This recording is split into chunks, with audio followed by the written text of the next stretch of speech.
Good morning and welcome to today's New York City Council hearing for the Committee on General Welfare with the Committee on Women and Gender Equality. At this time, please silence all electronic devices. No one may approach the dais at any time during today's hearing. Chair, you may begin.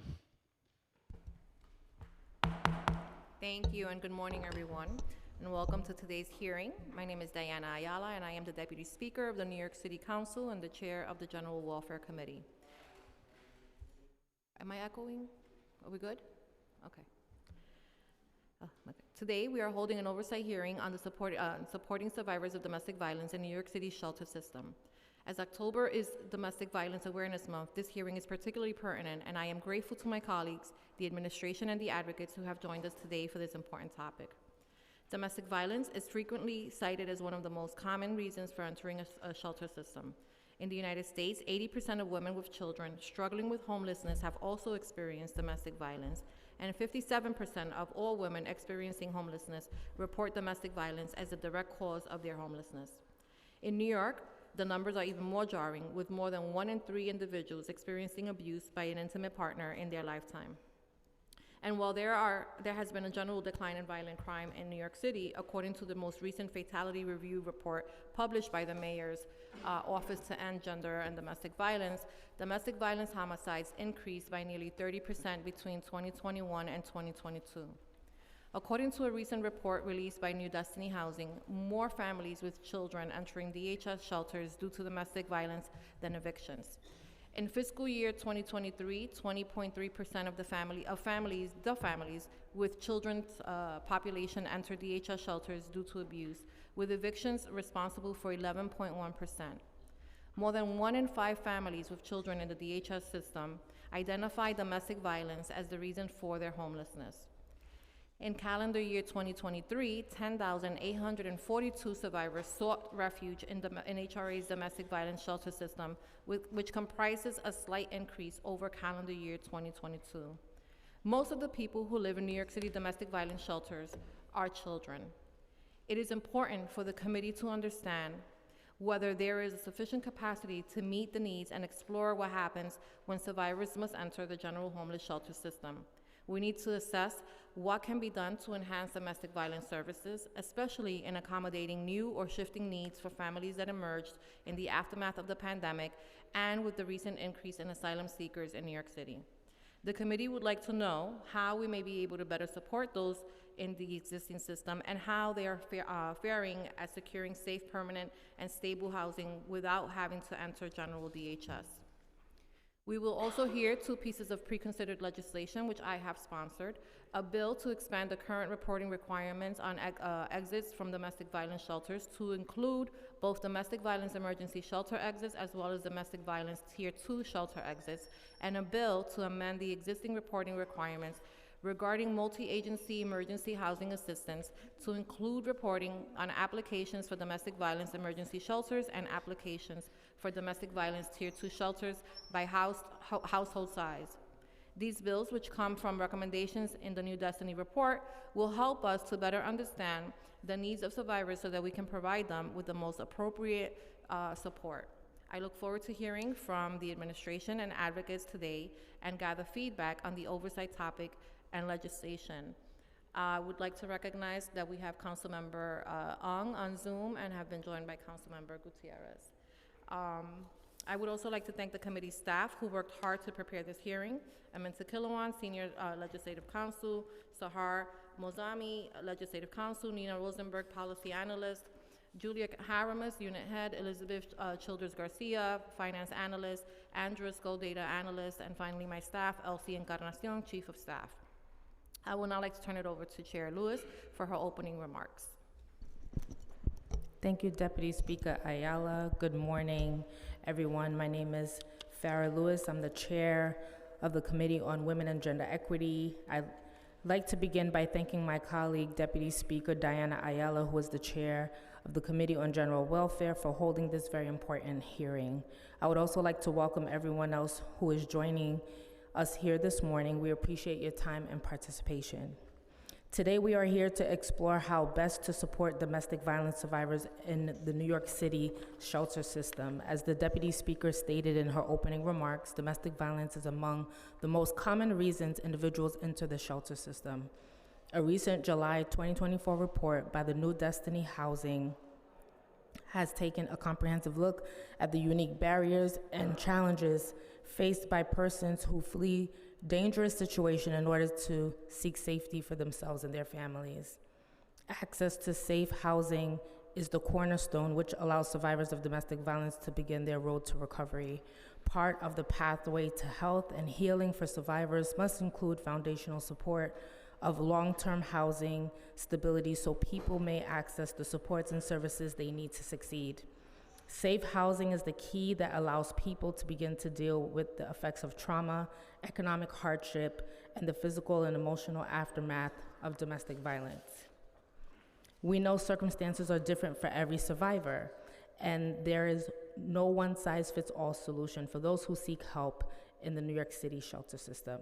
That said, these committees look forward to hearing from the administration, advocates, members of the public, and other interested stakeholders, including those who have lived experiences, who have taken the time to come here today to join us, and we thank you all for your time and advocacy.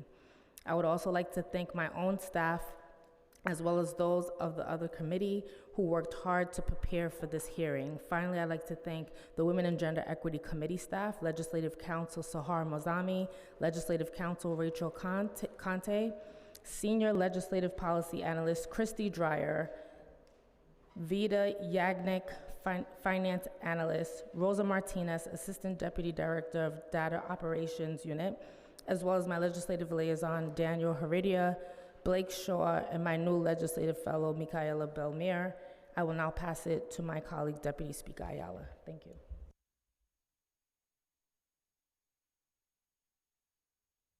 I would now like to turn it over to our committee counsel to swear in the members of the administration. Will you please raise your right hand? Do you affirm to tell the truth, the whole truth, and nothing but the truth before this committee and to respond honestly to council member questions? Thank you. You may begin when ready.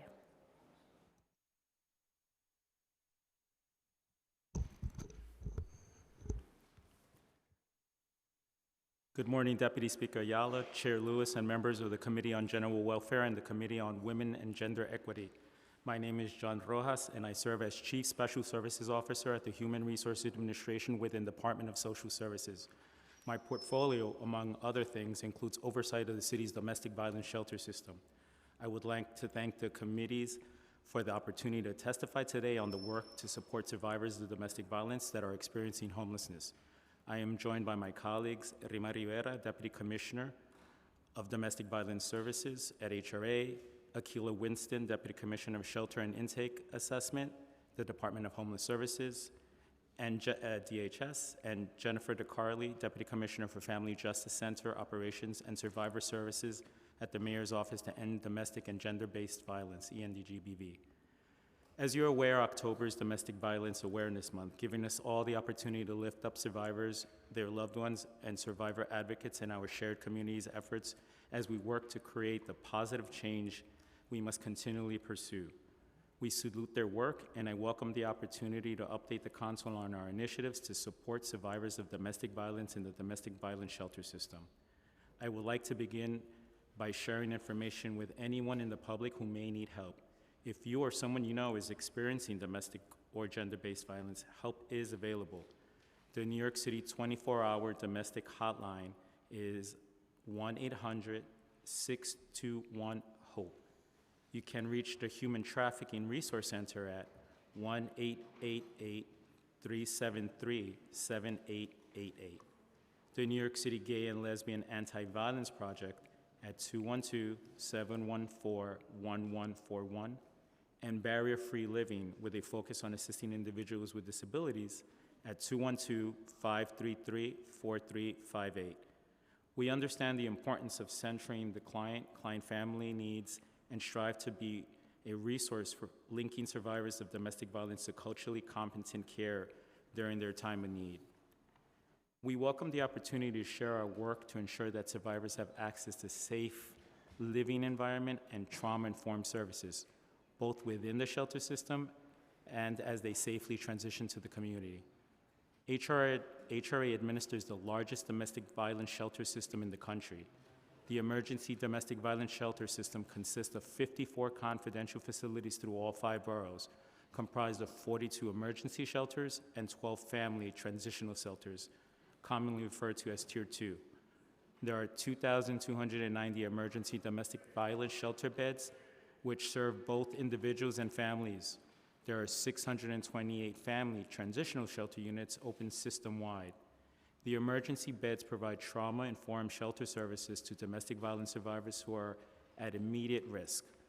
Only domestic survivors who are stabilized in the emergency system can be transferred to Tier 2 shelters.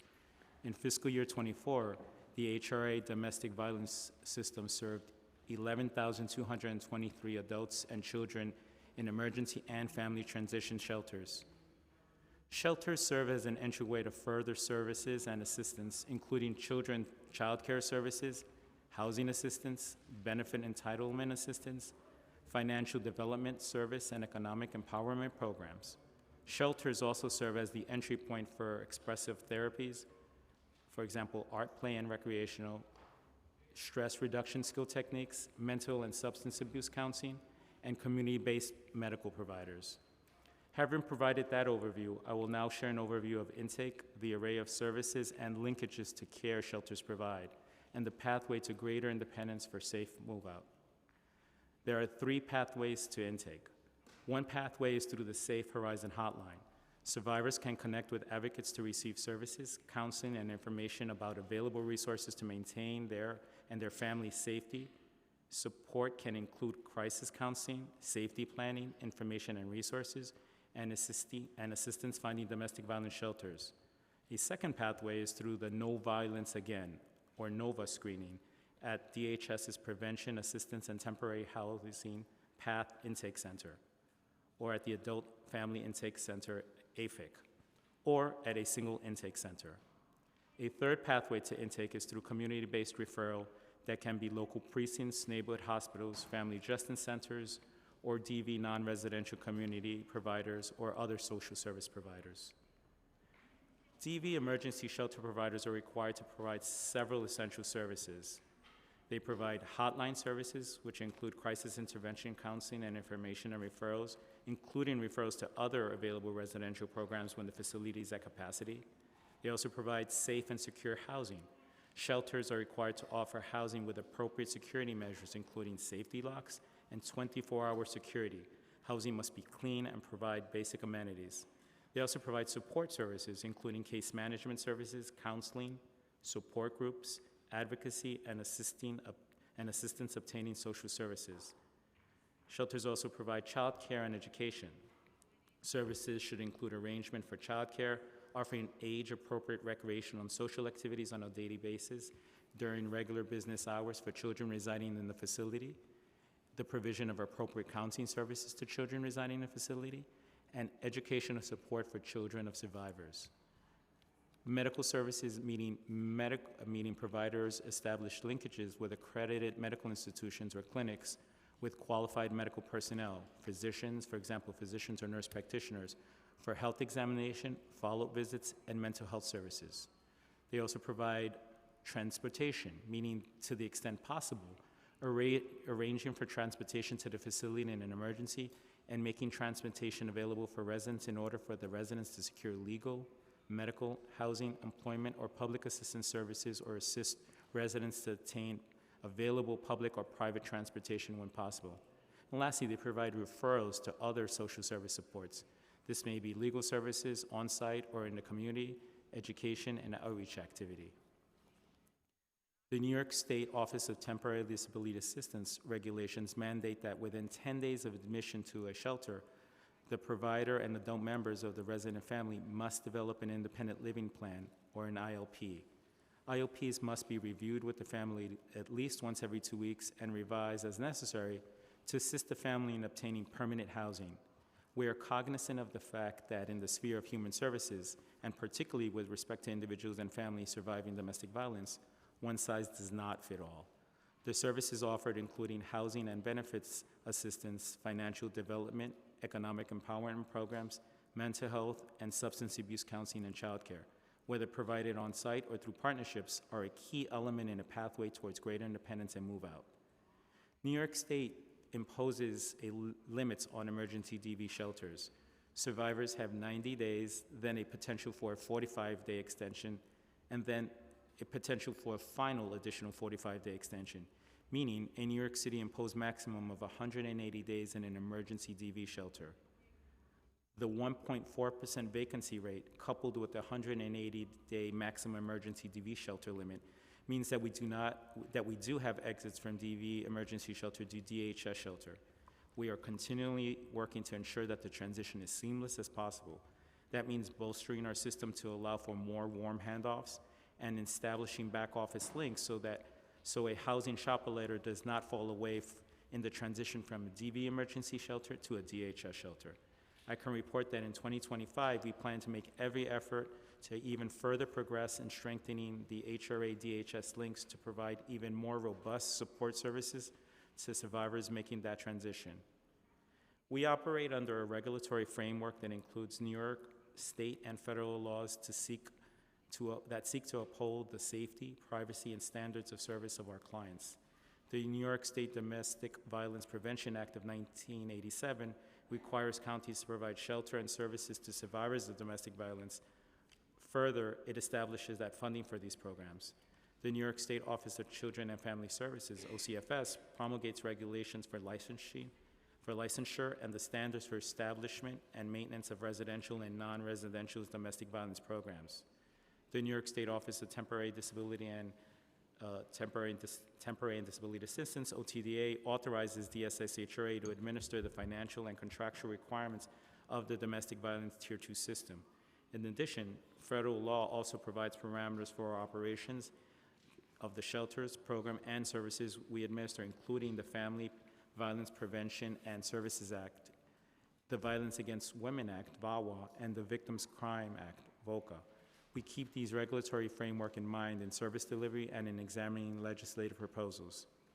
Turning to the legislation under consideration at today's hearing, file number 2572 is an amendment to existing law 83 of 2018, where DSS reports annually on exits from domestic violence emergency shelters. File number 2572 would expand the current reporting requirements from exits from domestic violence shelters to include both domestic violence emergency shelter exits as well as domestic violence Tier 2 shelter exits. This report would also be required monthly. File number 2573 is a further amendment to Local Law 79 of 2022, which was previously modified pursuant to Local Law 103 of 2023. File number 2573 would amend the existing reporting requirements regarding multi-agency emergency housing assistance to include reporting on applications for domestic violence emergency shelters and applications for domestic violence Tier 2 shelters by household size.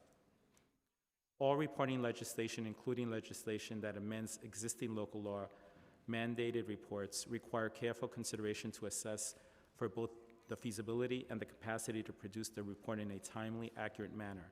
What may appear at a surface level as a minor alteration to capture more information in pre-existing reports may ultimately require significant adjustment to workflows, IT system, and processes.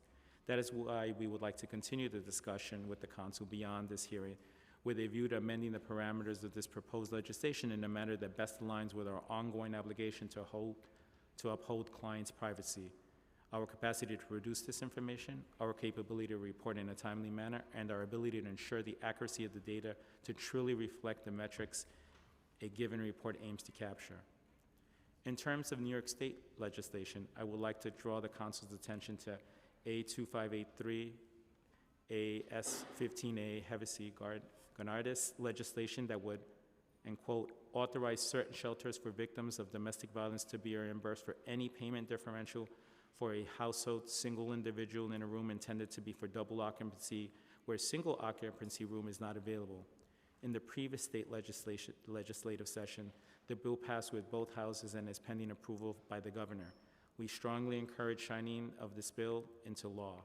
In New York City, this legislation would increase the city's capacity to house single adult survivors of domestic violence. I will conclude by expressing gratitude to our staff, our providers, and the stakeholders, including survivors, survivor advocates, and residents of our communities who are working to keep a keen focus on domestic violence and further steps we can take to keep our fellow New Yorkers safe. As I said earlier, one size does not fit all. We are continually learning and taking on board the insights you as council, the community of stakeholders, and public hearings like this offer. Thank you for the opportunity to testify today, and we look forward to your questions. Thank you. I want to acknowledge that we've also been joined by council members Riley and Banks. We have a packed house, sorry about that. We have a competing hearing next door, and it's pretty packed over there as well, so we'll try to find you a seat. All right. Good morning, and thank you all for being here to testify. I'll start my questions with the vacancy rates at DV shelters. Can you tell us what the current vacancy rate for each HRA DV emergency shelter and HRA's DV Tier 2 shelters is? Good morning. So happy to be here, able to speak today and answer any questions you may have. So your question was the vacancy rate? The vacancy rate for our emergency shelters is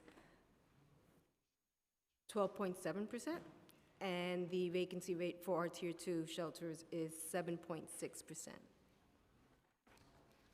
Now, would you consider those to be relatively lower than usual, or is it Usually it's within the, right, it's within the range? Yeah, Okay. it hasn't really decreased or All right. And in the MMR, HRA stated that they have a capacity of 2,290 for domestic violence emergency beds and a capacity of 593 for domestic violence Tier 2 units. Does HRA feel that the current DV shelter system has enough capacity to fully meet the level of demand? Actually, now it's 628 Tier 2 units. We recently added 105 units. So there were 96 units that came on board at the end of December 2023, and an additional 9 ADA units that came on board in March of 2024. Currently, our portfolio serves all, in regards to your question regarding capacity, our portfolio serves all family compositions, and really it's based on the availability of occupancy. There may be a unit that is available, but it doesn't meet the needs of the client who is searching for accommodations at the time. It's a very complicated search for a survivor in the sense that they have to find accommodations that are safe for them in a safe area, and that meets the needs of their family composition. Also, something to consider is that, unlike DHS, DV shelters, most of DV shelters are configured in a way where it's shared living.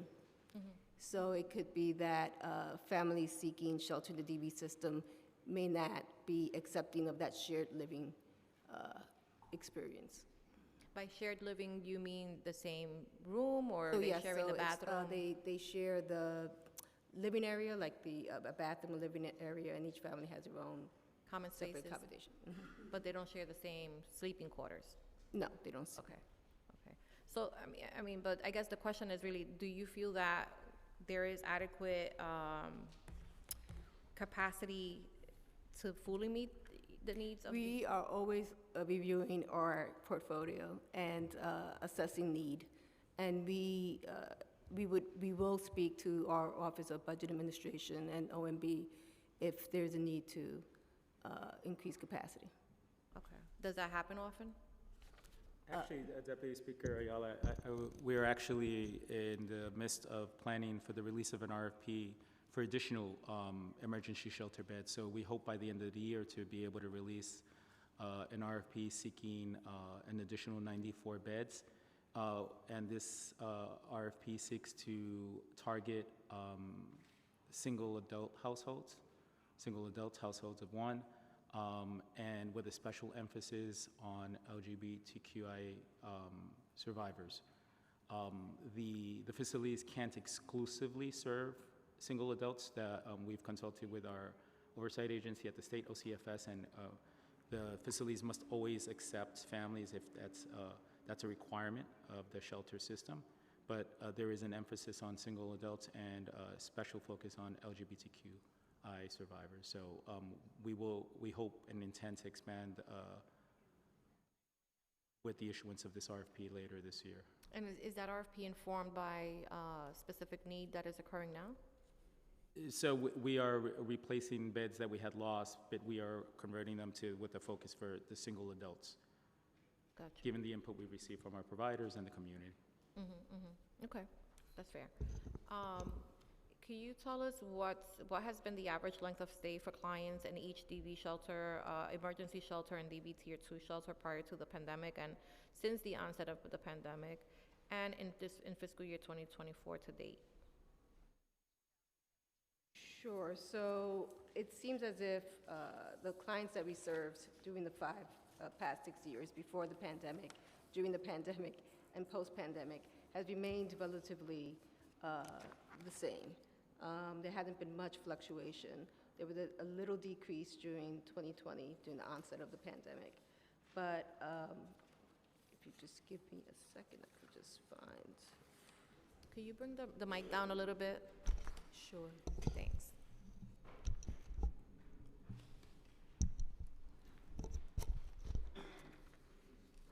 So if you give me a second, I can actually look for those Yeah, numbers. absolutely.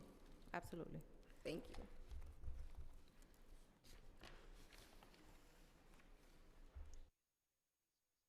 So in 2019, we served 11,123 individuals in both our emergency and Tier 2 systems. In 2020, it dipped a little down to 9,439. I'm sorry, could you repeat that number? Oh, The second number. in 2020, 9,439. In 2021, 10,201. In 2022, 10,640. And in 2023, 10,842. So it seems as if we're increasing incrementally. Okay.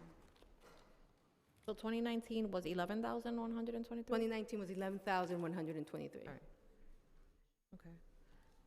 So slight increases. It's not, yeah. Mhm. Okay. All right. Can you tell us what is the current average cost per night for DV emergency shelters? So So for the emergency shelters, the average per diem is $123 per person per night. For our Tier 2 shelters, it's $193 per night per unit. So there might be multiple individuals in a Tier 2, but they get the standard rate of $193, versus an emergency shelter, they get paid by person. So if there's more than one person, they'll get that $123 per person. Oh, okay. So it varies between the Tier 2 and the emergency shelter system. And the Tier 2 is per unit? Correct. Okay. Oh, interesting.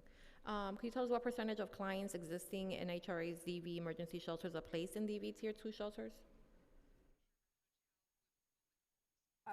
Can you repeat those last Yeah. part? Oh, sorry. What percentage of clients exiting HRA's DV emergency shelters are placed in DV Tier 2 shelters? 26%. 26%. And for those that don't end up in a Tier 2 shelter, how many are placed in the HS shelters? That would be 22. 22%. This was And- fiscal year '24. All right. And how many are placed in permanent housing? From our emergency shelter, 9%, and from our Tier 2 shelter, where a client has the ability to spend more time searching, it's 39%. Okay. What are the other top places that clients exit to? So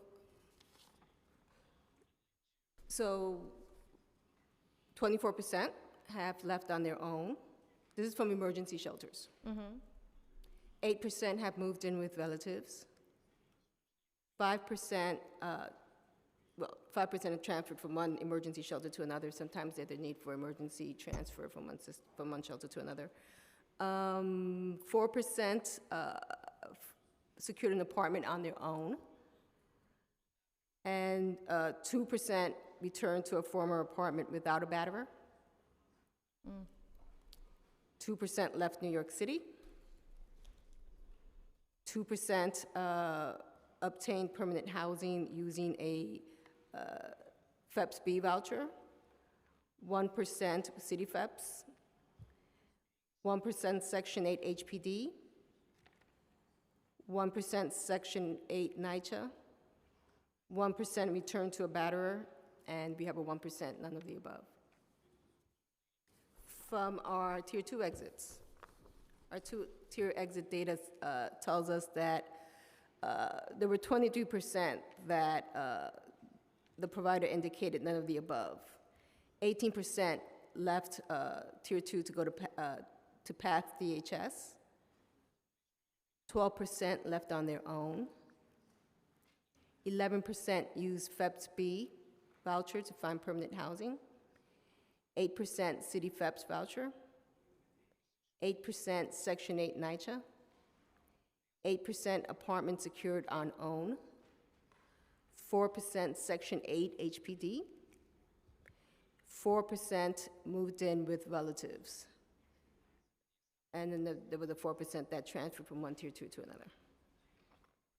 Perfect, thank you. You're welcome. According to the mayor's management report, they state that the percent of eligible families seeking shelter at prevention assistance and temporary housing PATH who entered HRA's domestic violence shelters has decreased by 9% from 23% in fiscal year 2023 to 14.1% in fiscal year 2024. This continues a downward trend reported since fiscal year 2021. Can HRA explain why the percentage of eligible families continues to decrease, even though we know that overall rates of domestic violence in the city remain constant? I'm sorry, Deputy Speaker, can you repeat that question? Yeah. Can HRA explain why the percentage of eligible families continues to decrease, even though we know that the overall rates of DV in the city remain constant? The number of eligible families that are placed in our DV system is? From PATH. Yeah, from PATH. You want me to read the question? Sure, so you're asking. So the mayor's management report states that the percent of eligible families seeking shelter at PATH who entered HRA's domestic violence shelters has decreased by 9%, from 23% in fiscal year 2023 to 14.1% in fiscal year 2024. So these are clients that are referred to our NOVA team at PATH Intake. These DHS applicants are referred to our team when they disclose that there's been a history of DV or they've experienced DV. They are screened at DHS by social workers in their resource room and referred to NOVA for an additional screening. Many of these clients are not, they didn't self-refer, or they're not, DHS made the referral. So it could be that many are not actually searching for shelter. They're being screened because they disclosed that there was a DV incident. So although a client or a DHS applicant may actually be eligible for DV shelter, it could be that they are not amenable to transfer from the DHS system into the DV shelter system. So again, our ability to link a client to DV shelter can be challenging because of the variables that I mentioned before. Is there accommodations at the time that can meet their needs? Can they be safely placed in an area that is safe for them? Can they meet their family configuration? Can it meet their immediate needs? So. Okay, all right. I'm moving on to the City FEPS. So can the Family Justice Centers process referrals for City FEPS, either to stay or to leave through home base? Hi, everyone. Good morning. Can you hear me? Sorry. It's great to be here with all of you, Deputy Speaker Ayala, Chair Lewis, other council members. So at the Family Justice Centers, we are able to support folks with linking to home-based offices for FEPS-B applications. We don't process city FEPS applications on site. You don't process, okay. If not, what is the process to apply? Do survivors have to go in person to apply at our HRA office? You mean to apply for FEPS-B applications? Yes. For FEPS-B. So for FEPS-B, we are able to link with survivors remotely or in person through our community partner network. And we're not actually doing the application at the FJC. We're just certifying that someone is eligible and then linking them to the appropriate home-based office. And we can do that for somebody who comes in person, like I said, or remotely through our partner network. Okay. That makes sense, okay. The administration expanded eligibility for New York City 1515 supportive housing to include survivors with children this summer, which I'm really excited about. How many survivors with children, I know this is fairly recent, but do we know what the number of survivors with children that have been granted supportive housing since the expansion? So the administration, along with the council, is very happy that our existing 1515 supportive housing was expanded. We expanded that in early summer, and on July 30th, we released an addenda to our 1515 RFPs for both scattered site and congregate to expand the supportive housing portfolio. So given that it was on July 30th, we're still waiting for proposals to come in so we could score them and award them, but we're hoping, and we do know some of our collaborators, our DV providers will probably be applying. So as of yet, we don't have any specifically for, based on the new revised domestic violence criteria that's been included. However, I do want to highlight that individuals and families who are survivors of domestic violence can be found eligible for the existing portfolio of supportive housing, including 1515, the various New York 3, including the state program, ESHI, Empire State Supportive Housing Initiative, which includes targeted units for domestic violence survivors. And I think, Rima, you could speak a bit to that, but we have made many placements to ESHI providers who have supportive housing specifically for domestic violence survivors, both primarily families. Were single domestic violence survivors also included as an eligible population for the program? I'm sorry, say that again? Were singles considered an eligible population for the expansion of the program? For the expansion for under 1515 was expanded with the families with children category only. No singles? No. Okay. Do we know how many congregate and scatter site units for families with children remain unawarded? Approximately 700. Has the administration considered reallocating unawarded scatter site units to congregate? Those conversations are occurring. It's a larger conversation with our other providers and stakeholders. We've been joined by Councilmember Althea Stevens. Good morning, Councilmember. Hold on, okay, here we go. I have 2 more questions and I'm gonna transfer it over. The administration sees to streamline survivors from HRA domestic violence to DHS shelters in 2022. Currently, survivors with children who are not eligible to be finding a home or transfer to an HRA domestic violence Tier 2 shelter must apply for shelter at DHS's intake center in the Bronx without a guaranteed placement and with a risk of being turned away. Is the administration planning to reinstate the streamlining policy? And if so, what is the timeline and what is the criteria? Thank you, Deputy Speaker. Great question. Yes, we are. So currently, streamlining activities were paused, and clients who transition from DV shelter to DHS, we work with DHS on a warm handoff. We provide them with a referral letter with information so that the client can be safely placed at DHS shelter. And I also want to go back to, because you asked a question earlier about clients who were referred to our NOVA team at PATH. If they're not placed in DV shelter or they refuse placement or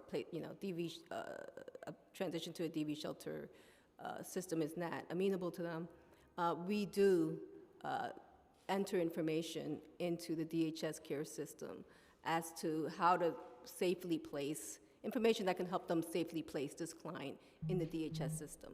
We give them areas that have been identified as a safe area for the client, and also information on the person who's caused harm. So I just want to make sure that that's noted. I appreciate that. Can you tell us, are there any cost implications related to resuming streamlining? In the sense that there isn't. No. Would there be any revisions to the previous process? We are working with our colleagues at DHS to enhance the process, including reporting Okay. on clients that transition from DHS, from DV to DHS through this process. Okay. All right. I will now transfer it over to Councilmember Lewis for questions. Thank you, Deputy Speaker, and good morning again. I want to briefly discuss HPD homeless set-asides. We know that survivors in HRADV shelter cannot access these units. The mayor stated that the administration will reverse this administrative decision and open up units to families and individuals in the 5 shelter systems. So I wanted to know if you all can share with us, has the change gone into effect? And if not, when do you anticipate that would happen? Sure, so I can let you know as to our progress. So we are currently in the first phase of providing access to families in DV shelter to HPD set-asides. And the first phase really consists of beginning the application process. And should the family transition from DV to DHS, that application could be completed once that client enters DHS. The second phase will be the ability for DVS, and our providers to submit applications directly to HPD. When does the second phase start? Right now, we're getting through the first phase. Okay. But we will let you know. Do you have an anticipated time when the first phase will end? Right now, we are negotiating some technical difficulties, ensuring that whatever information we enter into the system is safely transferred to HPD, because of course we want to maintain client confidentiality. So we hope that we'll be able to complete the first phase. I think it's not going to be completed by the end of this calendar year, but I'm hoping by early 2025. Oh, fiscal year 26. Yes. Got it. How many survivors in the DHS shelter system were able to move to an apartment set aside for New Yorkers in the shelter in FY24? Good morning, and thank you for your question and for the ability to be here and provide information on the services that we provide. So while we do not specifically track HPD set-aside, specifically track data for HPD set-asides, I can report that for our entire NOVA population, there were 870 placements. That includes both subsidized and unsubsidized for fiscal year 24. When can we get the stats for the other sites?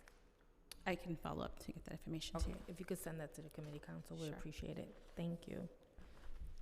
In 2022, New York City took a major step in homelessness prevention by creating a housing stability program for domestic violence survivors, also known as microgrants. That's the elephant in the room. The program, managed by NGBV, provides low barrier grants to survivors and connects them to the supportive services with the goal of helping them maintain housing. Last year, the Adams administration allocated $1.2 million to establish a housing stability program for survivors of domestic violence and gender-based violence. The City Council and advocates called on the administration to increase and baseline funding for the program and to include an additional $4.8 million for FY25.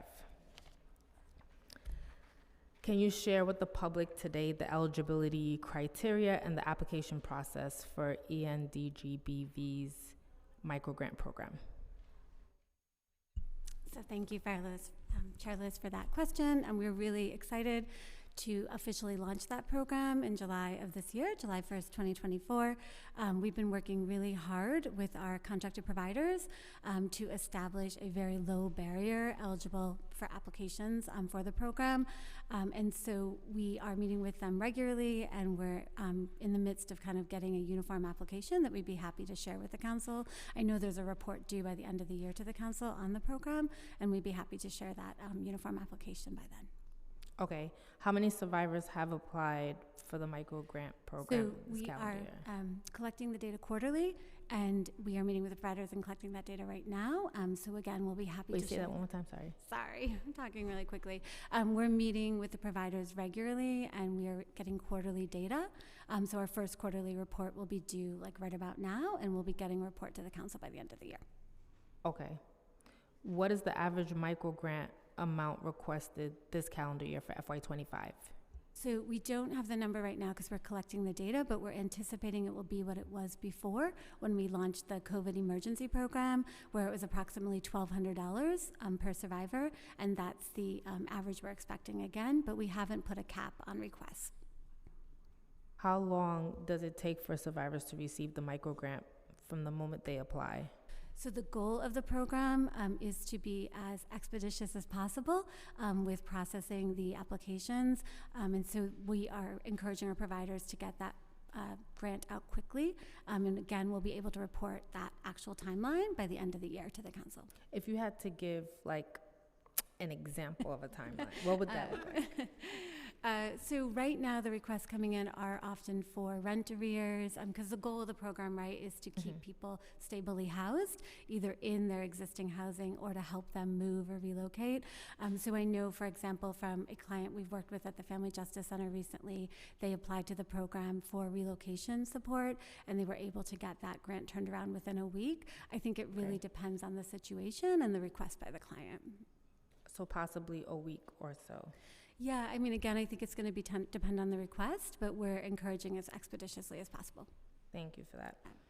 Currently, how many clients are enrolled in this program, and how does that compare to historical enrollment levels over the past several years? So again, I wish I had more numbers to share, but since we just officially launched it in July, we are collecting that data and will have that report to you.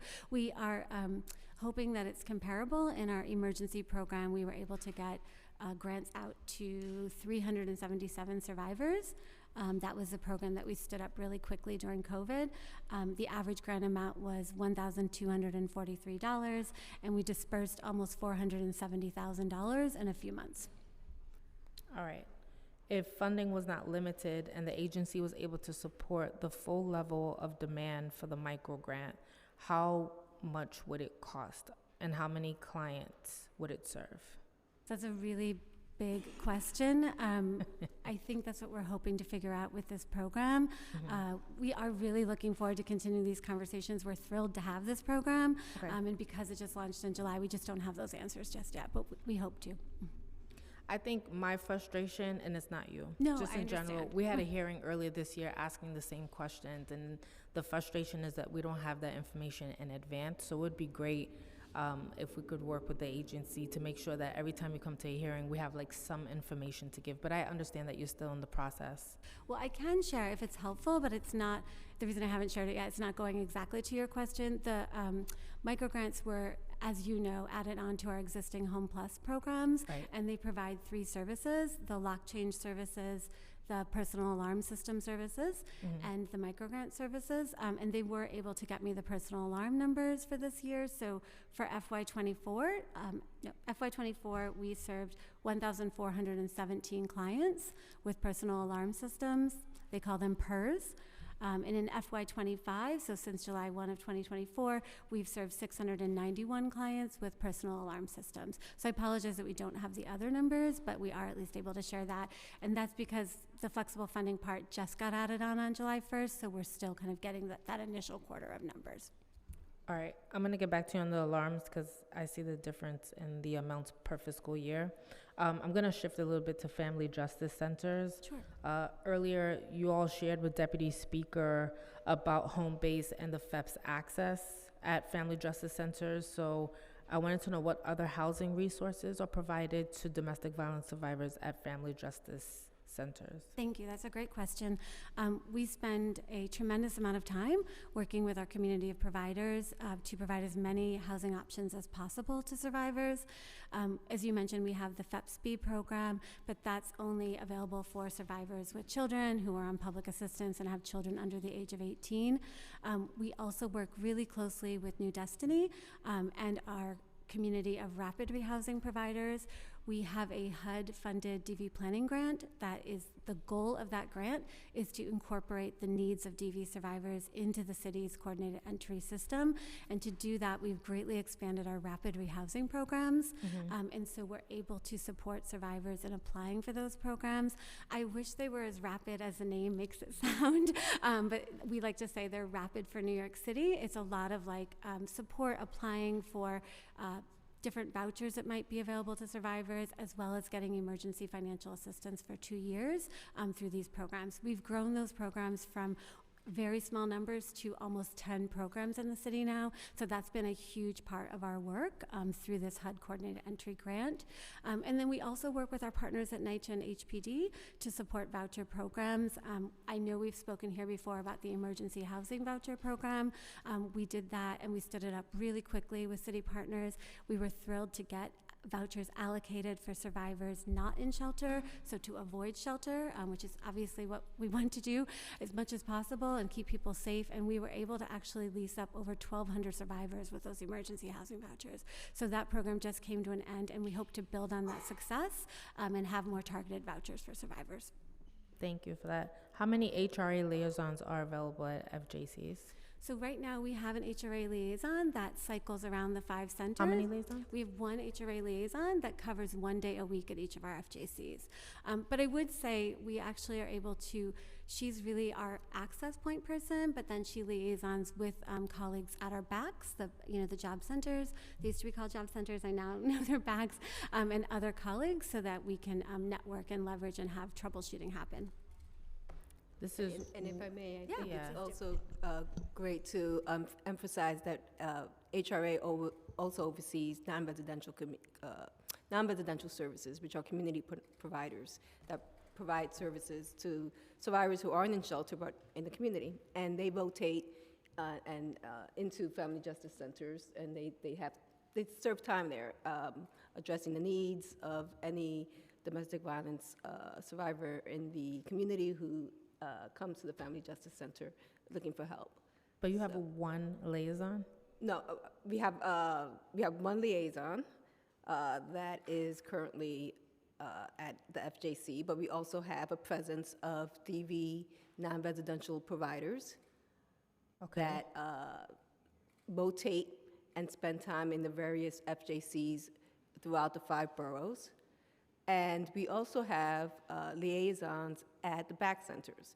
So we have domestic violence liaisons in every BAC center, benefit access center, that provides counseling and assists with temporary waivers for domestic violence clients who need an exemption or waiver from PA requirements, and information and referrals to community-based assistance. So we do have a presence in the BAC centers, and our non-residential providers have a presence at the FJCs. I wonder how long does it take for that liaison to process the waivers?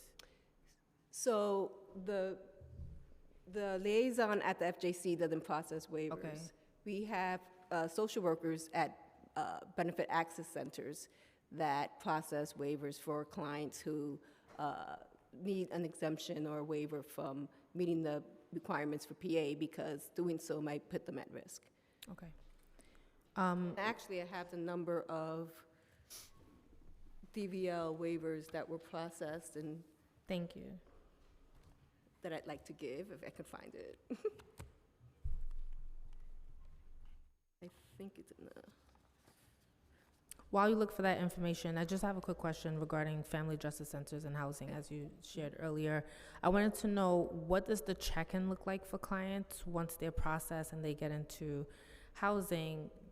Does your agency check in with them to make sure that they're stable and they're able to continue to remain in place? Yeah, so that's a great question. So When you come into a Family Justice Center and are screened for support and services, you're assigned to a case manager from one of our either city contracted or community network of partners. That case manager holds your case and helps you with the housing application process, and then continues to follow up with you afterwards to make sure you're stably housed. So we really, so for example, if Safe Horizon has case managers, they're holding those clients and providing that support. Same with Arab American Family Support Center. You know, it depends on the actual CBO providing that support, but the goal is to do that and to ensure that they're safe and stably housed. Okay, did you find that stat? Okay. Yes, I did. So in calendar year 2023, we saw 9,368 clients, and we processed 6,643 waivers. So, and also just to clarify, we contract with 9 non-for-profit social service providers to provide domestic violence services to persons in the community. That's what when I was referring to our non-res providers. We contract with 9 providers, and they provide core services such as advocacy, counseling, information and referral, and they sit at the Family Justice Center. And the stat you just gave us was for FY23? The statistic I gave you was for calendar year 2023. Okay. Last question on Local Law 45. Earlier this year, Council passed Local Law 45 of 2024, establishing a program to assist with door and window repair and security for survivors of domestic violence and gender-based violence. And we know that these types of services can help keep survivors in their homes and avoid entering the shelter system for lack of safe housing. How many individuals have benefited from this program within the calendar year? I know you've mentioned a number earlier, but if you could restate that. And can you confirm that door and window repair services have been, how many have been provided with that? So it's a great question, and it's such an important service. So window and lock changes are part of the cadre of services you can get through Home Plus, which was codified by 45. So the number I gave you previously was for the personal emergency response systems. That's the 1,417? Yep, the 1,417 for FY24, and then 691 thus far for FY25. Okay. Those are the alarm systems. And the lock changes numbers we're hoping to have to you, and I know I'm sorry because I know that's going to frustrate you, but that's part of the data we're collecting from the providers. Those lock changes are up and going with the Home Plus providers, and they're able to provide those to clients. All right. Thank you. I'm going to kick it back to Deputy Speaker Ayala. Thank you. Are there any, Councilmember Aviles has joined us. Councilmember Gutierrez, you have questions? Thank you, chairs. I have them written down here. Okay. And I don't know if you've covered this already, but if you did, I apologize. Can you provide information, can you provide information on the average wait time for families seeking emergency shelter? I can't hear you, I'm sorry. Oh, your mic is off. Oh, that'll help. I'm sorry, Councilmember Gutierrez. Your question was the amount of time it takes for To be placed into an emergency shelter.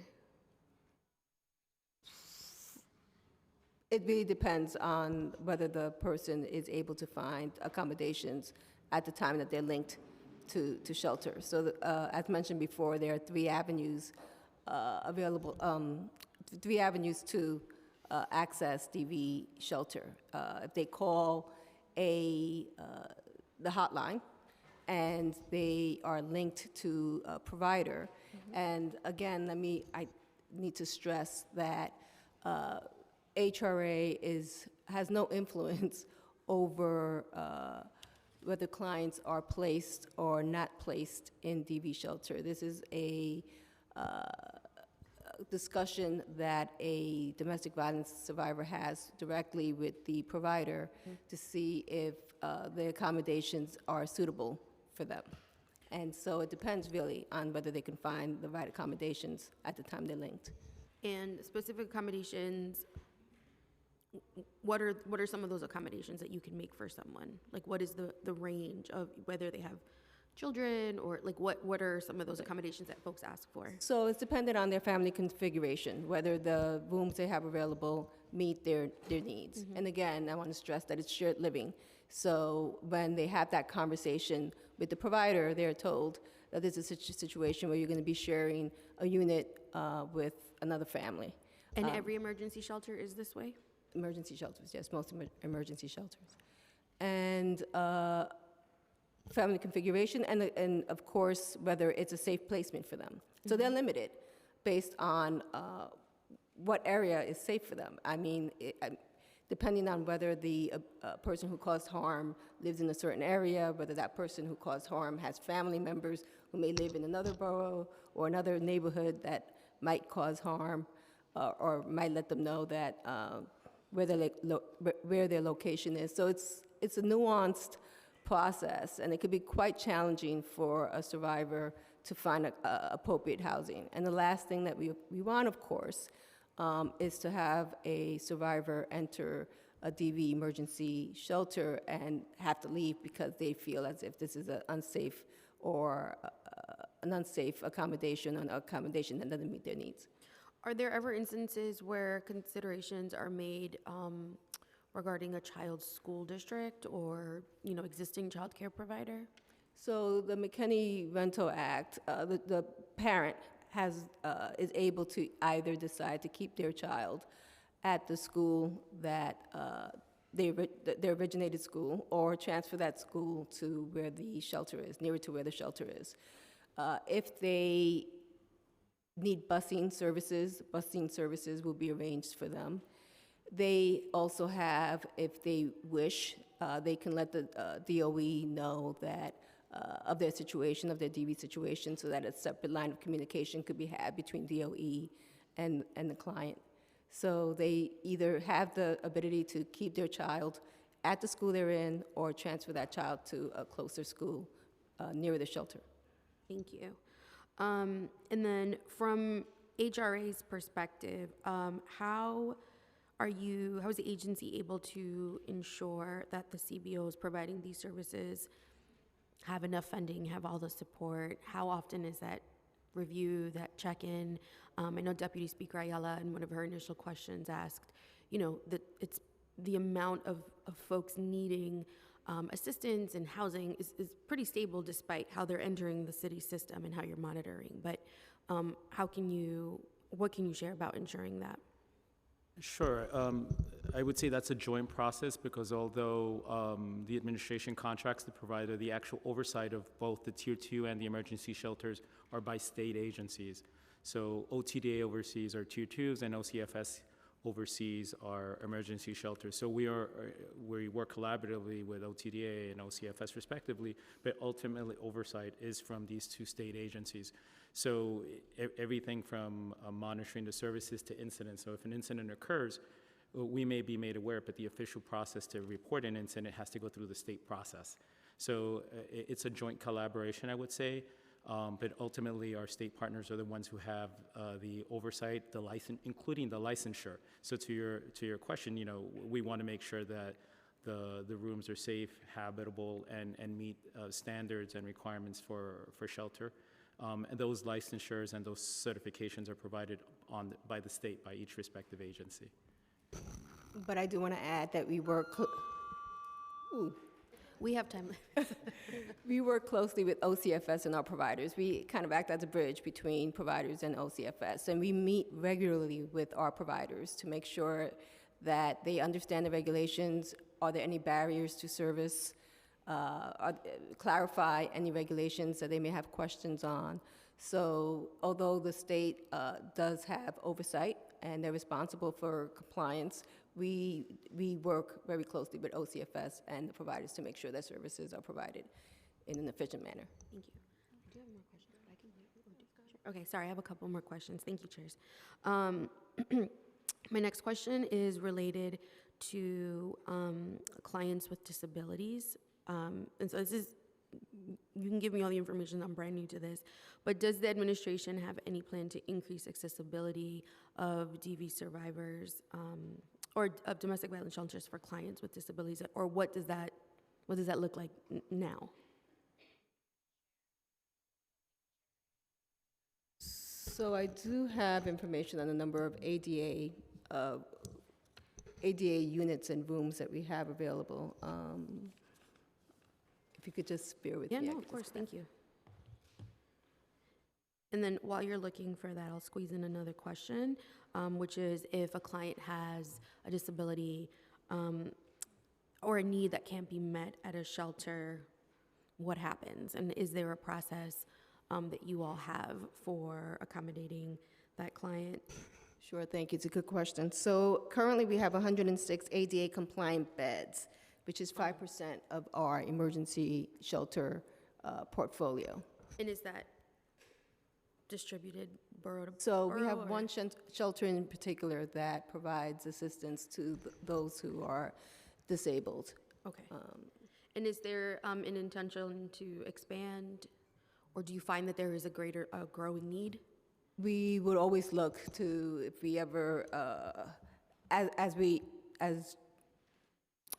mentioned earlier, we are preparing or planning to release a solicitation to replace 94 beds, and we will be giving more consideration to The LGBT? for facilities that are able to provide ADA compliant rooms and beds. Okay. Okay, thank you so much. I appreciate it. Thank you. Anyone else have questions? Councilmember Aviles? Thank you so much, Chair. I was curious about the number of beds you have that are culturally competent for Muslim women and children. There's a real need, I represent District 38, which includes Sunset Park, but between Sunset Park and Bay Ridge, a real dearth of beds available for DV survivors from Muslim families. How many culturally competent? Our shelters are available, residential services, residential shelters are available to all. So when someone seeks shelter, the state regs prevents a provider to discriminate based on race or ethnicity, so or religion. So each shelter is open to all. I guess a better way maybe to ask is, I obviously know you don't discriminate, but do you have shelter providers that are culturally competent, right? And that means, do they have accessibility to prayer spaces? Is the food halal? Are there other elements that would be necessary for, obviously, or would be dignified for a Muslim family that needs shelter in that circumstance? We definitely recognize the need to ensure that our providers provide services in a way that's culturally sensitive and competent. So the state, and we encourage it as well, ensures actually that there are certain trainings that are provided to provider staff to ensure that services are delivered in a culturally sensitive way, and they are to provide these training plans to the state. Do you have any data around this population in particular that you've been tracking or following? Because what I understand is there are no beds, and folks in community, like many communities, right, are struggling to support, their community members, but with all the complications of being in the same place where the violence is occurring and all those other complications. So I'd love to know how the city is approaching this particular need. Are there specific providers? Are we meeting the demands? Are you seeing the demands? So it's a great question, Council Member. At the Family Justice Centers, we have a really strong partnership with two organizations in particular that work with our Arabic-speaking survivors, Arab American Family Support Center and Pillars of Peace.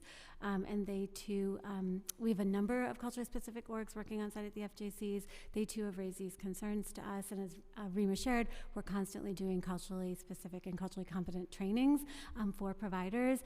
And we also are really trying to build up the housing options I mentioned to Chair Lewis to avoid shelter. So the emergency housing voucher program, for example, that I mentioned, the Arab American Family Support Center did hundreds of applications for survivors, which is a voucher that then will allow you to leave the home and lease up a home. And we were able to run that successfully with housing search assistance for New Destiny and have people stably housed. I would say that's how we've been approaching it at the center, is really to provide that case management support and the housing options and support so that we can avoid shelter. And then obviously working with our provider community to ensure culturally competent and culturally specific training and partnerships with organizations.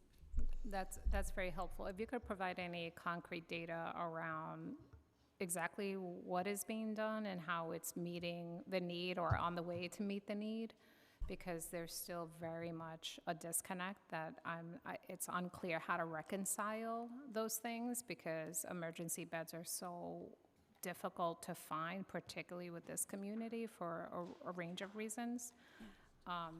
So yeah, I'd love to see more concrete data and what funding is being made available to make sure that we are on our way to trying to address as much as possible. Sure, I'd be happy to follow up with you. Thank you.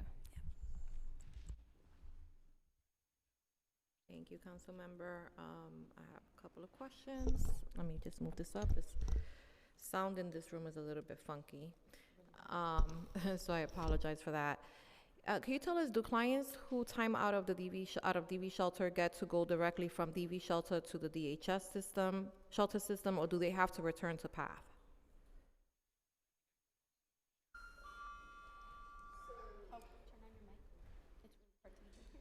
So clients that time out, Yes. reach their maximum length of stay. We work, as they approach the maximum length of stay, the providers usually have a discussion with the client. And there is opportunity to either assist with placement in a Tier 2, family Tier 2 facility, or a safe placement at DHS, if there's no other alternative for the client.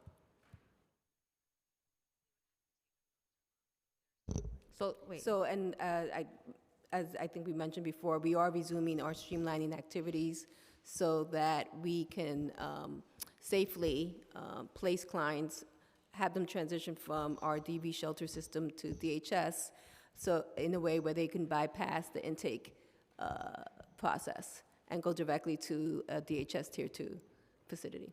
Okay, so, and that resumes how soon? I remember, how soon does it resume, the streamlining process? We're hoping that it may resume by before the end of calendar year 24. Okay.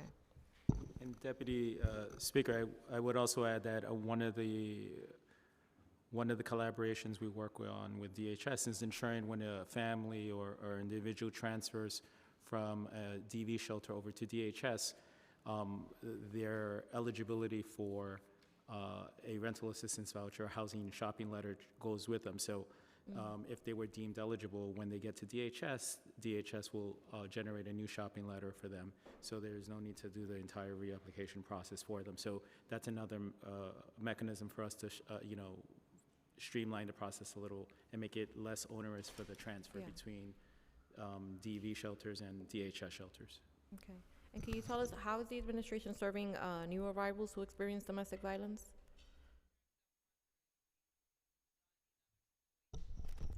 And do you mind just, I think I heard you, I'm having trouble hearing everyone. I don't know if know, my I hearing know. is bad No, today. it's, I it's- apologize. We're all, yeah. We're all muffled. We're Okay. all struggling in this room Okay, today. I think you said, how is the administration supporting survivors of domestic violence who are New as I- arrivals, yes. New arrivals, yes. Okay.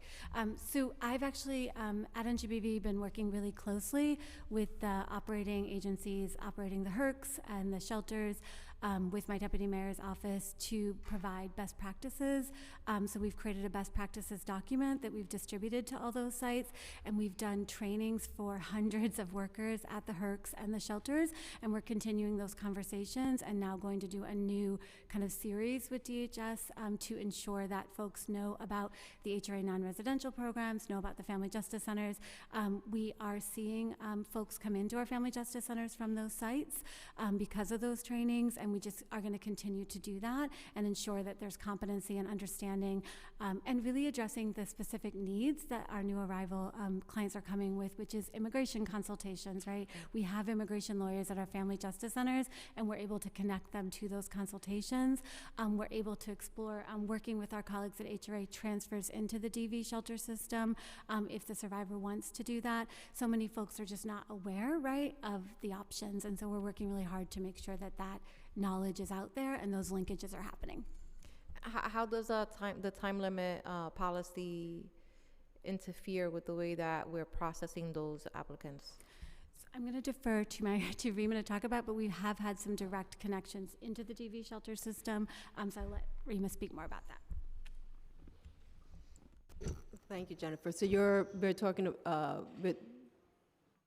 we're focusing on referrals from the FJCs to the DV shelters. For migrants, yes. So access, again, to our DV system, really there's 3 avenues, and one of them is for migrants who are seeking shelter into our DV system would be making that connection through the Safe Horizon hotline. So we have been speaking to make sure, we've been making sure that messaging has been going out, right? So we want to make sure that migrants who are at risk of domestic violence, they are aware of that they have the ability to find accommodations in our DV shelter system. So we make sure that they have information for our non-residential providers that are in the community, should they not want to transfer or leave DHS or leave the community to go into DV shelter. So we've been working on just making sure that information is out there. That information is being shared at the HERCs. Yes. Okay, so if a person is in a HERC, especially now that we have these 30, 60-day limits on time at these facilities, and an individual wants to that's in a HERC qualifies and wants to transfer to a DHS DV emergency site, are they also restricted by the 30 and 60-day rule? How does that impact their stay? So no. So in our best practices document that we've developed and we've given to the HERCs, it says specifically that if there is a new arrival, a migrant in a DHS-run facility, and they are experiencing domestic violence, they can be offered a linkage to the hotline. And I've emailed Rima late at night trying to get folks in because we want to make sure that people understand that's a different system, and that system is available for migrants, and we've been able to connect people. I think it was just getting messaging out at the HERCs about that and making sure that people understood that connection could be made. Perfect, thank you. And Deputy Speaker, just want to clarify, I think, if I heard you correctly, there is no difference in limitations for new arrivals from any other individual seeking our services. So there's no additional time limits placed on it. So they would be eligible for the 90 days and the 2 45-day extensions if granted by the provider for the emergency shelter. Yeah, perfect, thank you. In 2018, Local Law 83 was enacted, amending Section 21-1411 of the Administrative Code of the City of New York in relation to exits from domestic violence emergency shelters. Local Law 83 requires New York City's Department of Social Services and Human Services Administration to submit an annual report to the Council Speaker, as well as to post the report on its website on or before March 1st annually. Does the agency make these reports available anywhere other than the reports, legal notices, and rules page of the department's website? I believe that's the only place where they're made available. That's the only place where it will be available? I believe so, but I could check and get back to you. Do you know why the report has not been visible on HRA's website since 2021? I will check and find out and get back to you. Okay, and I would also want to know, why did the 2022 and 23 report not include data on EHVs? Okay, so, yeah. We could get back to you on that.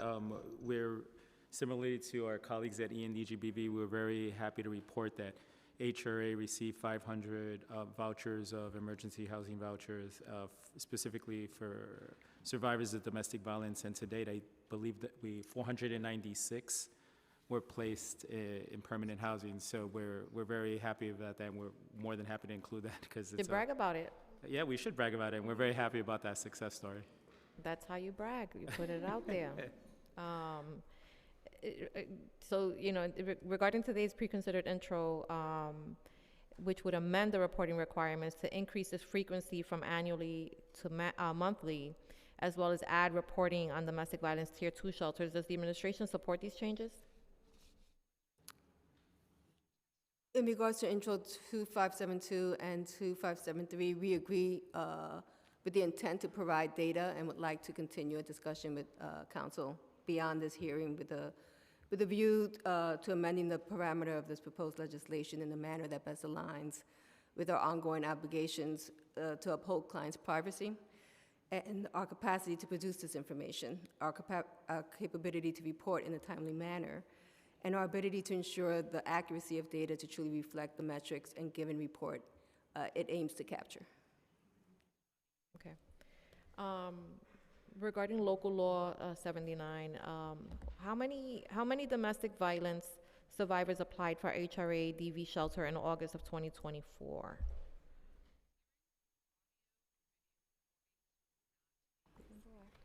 So, unlike DHS, clients seeking shelter, this is a request for the number of applications that were reported in August of 2024. Unlike DHS clients, clients seeking shelter interview directly with DV emergency providers. They are provided with several opportunities to speak with several shelters and have that discussion to see if the placement is okay, is appropriate for them. A provider may accept a client, may not accept the client may accept placement, may not accept placements. Again, clients are given multiple opportunities to have that discussion with different providers. Therefore, it's kind of complex, very complex, to accurately report this data. The process of applying for a DV shelter is not a straightforward one-time application. There are several attempts assigned to a referral for a shelter.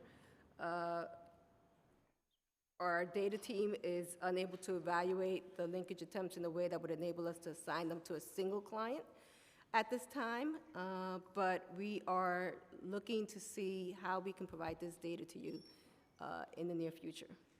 What we can do is report that they were, in August, 212 households admitted into shelter in August of 2024, and there were 34 singles that were admitted in that month of August of 2024. Can you share the singles number again? Sure, 34. 24, okay. 34 singles. Did you have a follow-up question? Did you have a question? Oh, okay. I felt her looking at me. So,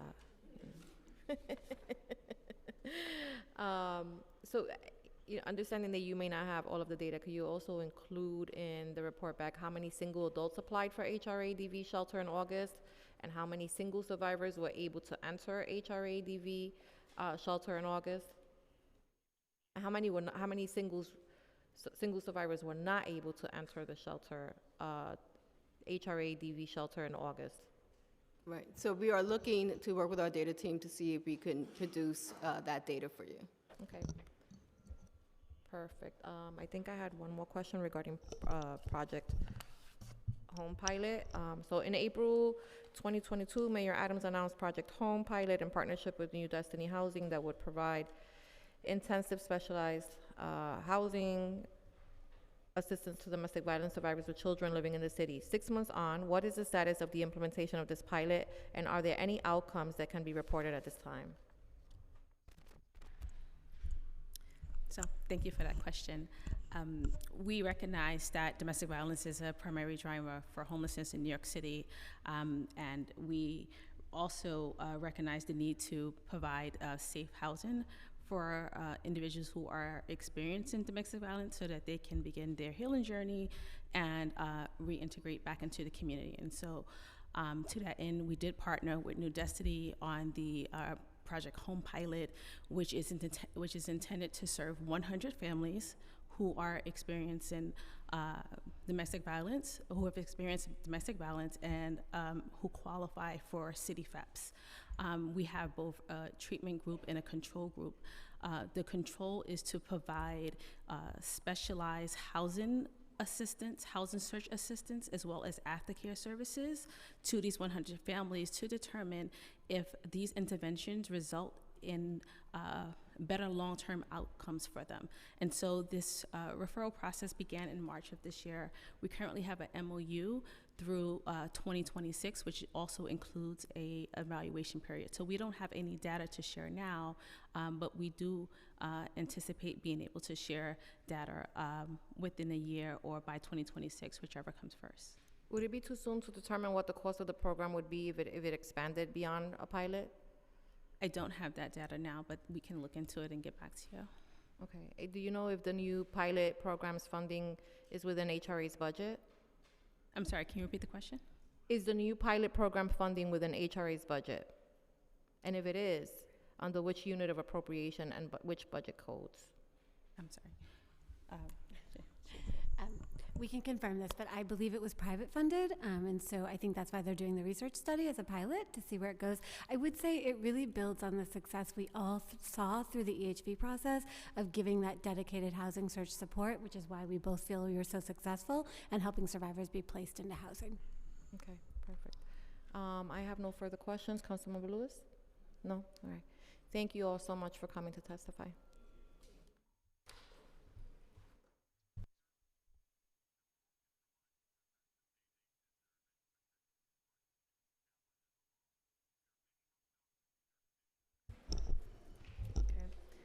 I now open the hearing for public testimony. I remind members of the public that this is a government proceeding and that the quorum shall be observed at all times. As such, members of the public shall remain silent at all times. The witness table is reserved for people who wish to testify. No video recording or photography is allowed from the witness table. Further, members of the public may not present audio or video recording as testimony, but may submit transcripts as such recordings to the Sergeant of Arms for inclusion in the hearing record. If you wish to speak at today's hearing, please fill out an appearance card with the Sergeant of Arms and wait to be recognized. When recognized, you will have 2 minutes to speak on today's hearing topic, domestic violence and homelessness. If you have a written statement or additional written testimony that you wish to submit for the record, please provide a copy of that testimony to the Sergeant at Arms. You may also email written testimony to testimony@council.nyc.gov within 72 hours of this hearing. Audio and video recordings will not be accepted. We will now call the first panel. Stephanie Mansfield, Crystal Morrell, Daniris Espinal, and Stephanie Woodbine.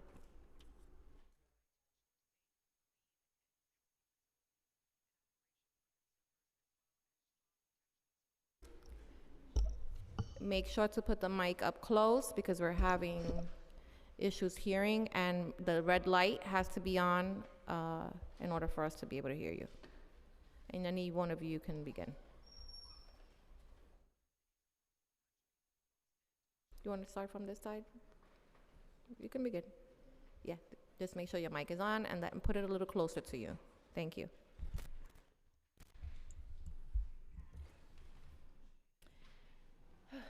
Hello. Hi. My name is Stephanie. Do you hear me now? Stephanie Mansfield. I am grateful to be able to be here and speak with you and just to give my perspective. I am 36 years old. I am a Haitian American immigrant, descendant, I should say. I'm a single mother of 3 beautiful children. Their father was my abuser. So in 2013, I was living with their father. The apartment that we were living in was under his name. The lease title was under his name. And this is where my story begins. According to HRA DSS website, they state how, domestic violence can include physical violence, forcible sex, threatening to hurt you or your children, constant insulting, stalking, obsessively checking up, or otherwise trying to control your behavior. I was unaware that I was in an abusive relationship. By the time I was aware, I was sexually assaulted by my abuser. I had my 3rd son, and it took 8 years of living in a home which I didn't feel like was my home. My abuser had access to my apartment. He was able to come in and out. And in the end, according to the U.S. Department of Housing and Urban Development, I was homeless. They have 4 staples of defining what homelessness is: literally homeless, imminent risk of homelessness, homelessness under federal stature, and fleeing or attempting to flee DV.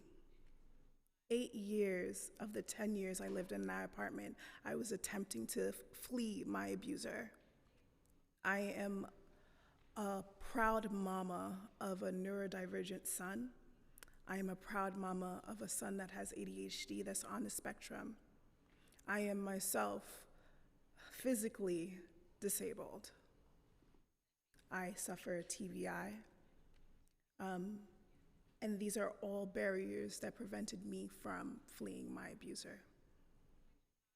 Not trying to be the best mom that I could be prevented me from fleeing my abuser. The people that I encountered along the way prevented me from fleeing my abuser. There was multiple contacts of police officers or HRA workers or all of these agencies and organizations that were meant to uplift me as a survivor, and yet I was not supported. Last year, because of the EHV voucher, I'm a EHV voucher holder. This will be, the 10th will be 1 year that I am in my home that I feel safe in. 1 year. And last year, the incongruency where it's like everyone has their own definition of what domestic violence is and everyone has their own idea of what domestic violence is. And in the end, it made me and my children suffer. Housing is so important and is so vital. I need to feel safe where I'm going. I need to feel that my children will be safe, that they will be heard, that their tantrums is not tantrums, it's just learning disabilities. It's inputting the world differently. I did not feel safe. I was not safe until I moved. It is so important that the ACS workers, I had 3 ACS cases. I had 3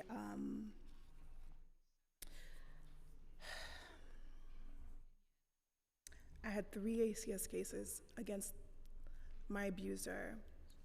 And all of those,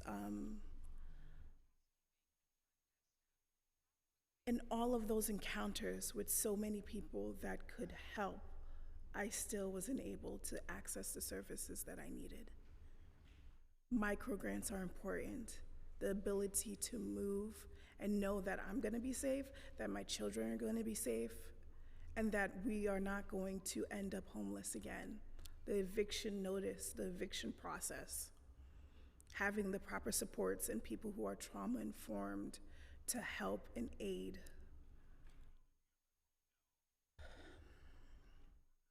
New Destiny Housing made an article in 2024 July, a crisis compounded on homelessness, DV, and DV survivors. They outline concrete steps that can change how we view homelessness, how we view domestic violence, and how to best support children that are, according to New York State, disabled, children that are undergoing the disability process, the IEPs, and the neuropsych evaluations. How do we speak up and stand out for those individuals? As a youth, I went into the shelter. I was with my mom. She was a domestic violence survivor. It was a one-off incident, and it was her determination to get us out of there that allowed us to be that 1% that was able to leave the domestic violence shelter. So for me, as a mother of 3, and to place them in a situation where I knew routines are not a thing, that routines will not be able to be upheld, I put myself in risk in order to keep my children's sanity. And in the end, 3 ACS cases means that they were not safe. It means that they were harmed because of my decisions. But if I don't feel supported, how can I move forward? The 2 asks that I would like to emphasize is the improvement of data collection and reporting. How can you know what's going on with survivors if you don't have the adequate data to support it? Data allows change to happen. Data allows things to reveal itself. The second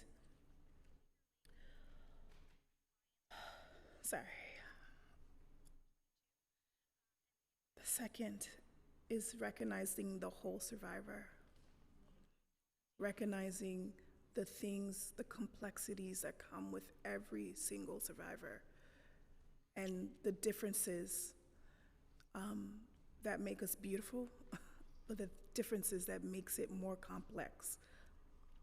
The access, the ability to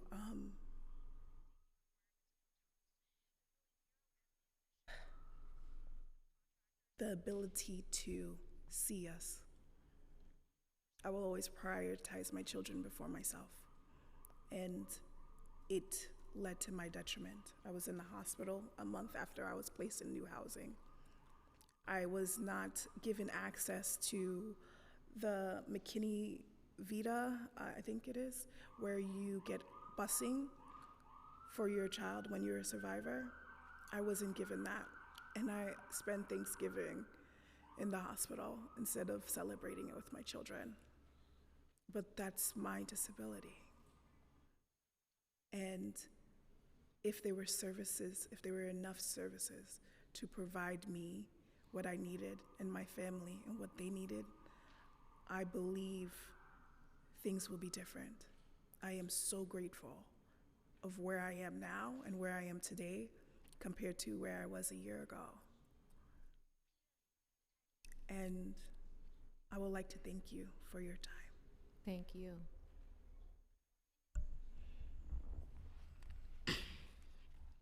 Good morning. My name is Crystal Morrell, and as of August 7th of 2024, I have finally and legally defeated domestic violence. As you know, domestic violence is not always violent, and I've experienced many forms of abuse since I was a child before VAWA was enacted.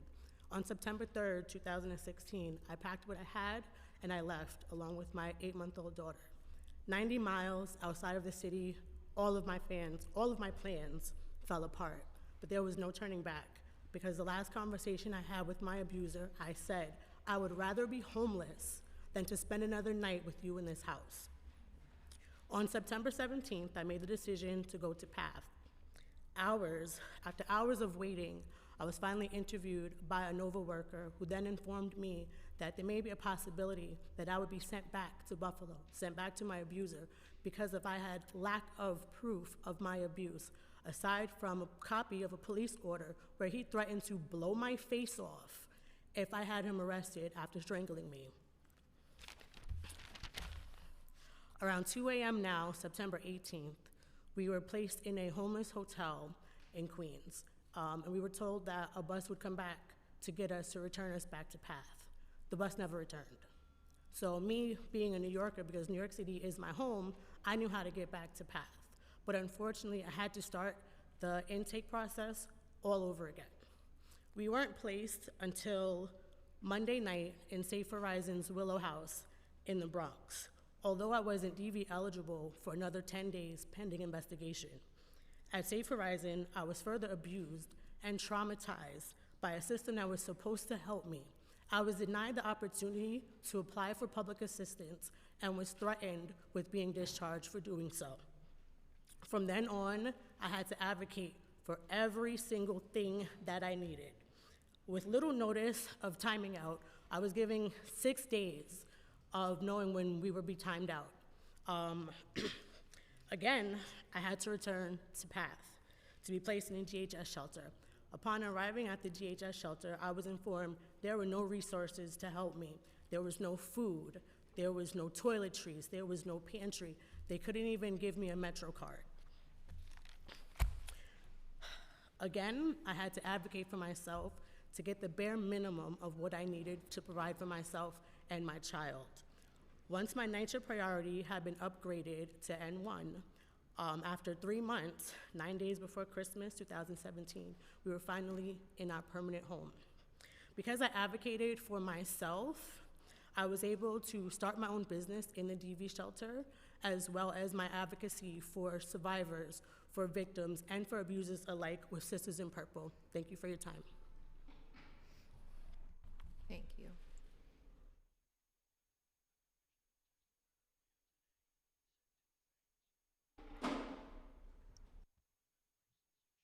Good afternoon, committee chairs Ayala and Lewis, members of the City Council, and staff.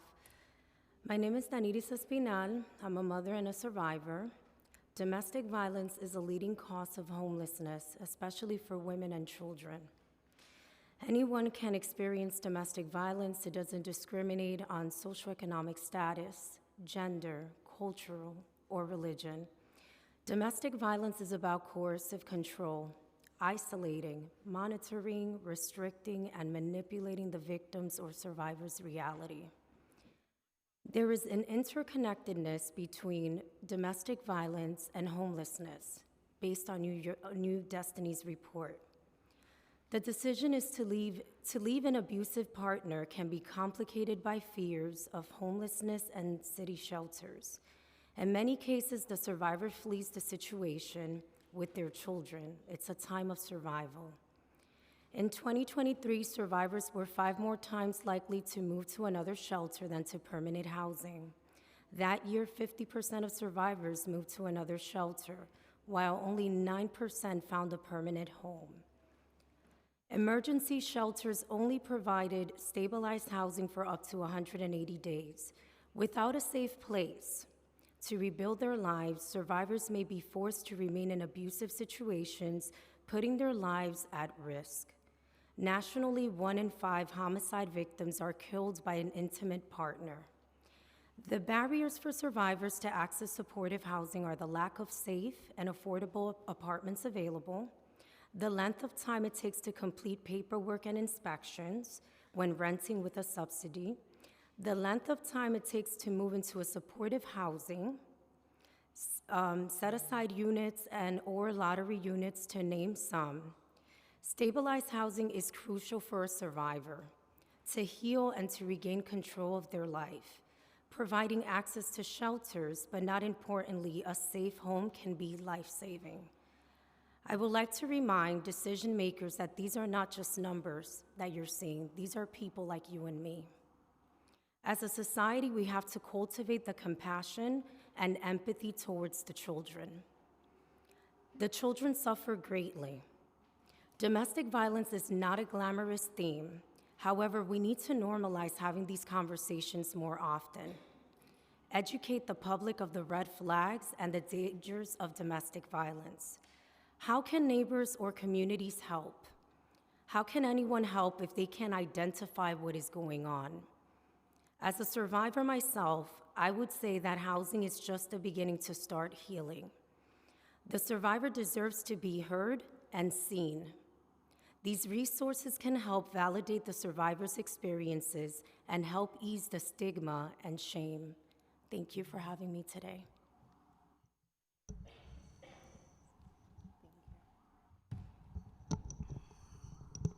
I have to press it? This thing keeps popping up. Good morning, committee chairs Ayala and Lewis, members of the City Council and Council staff.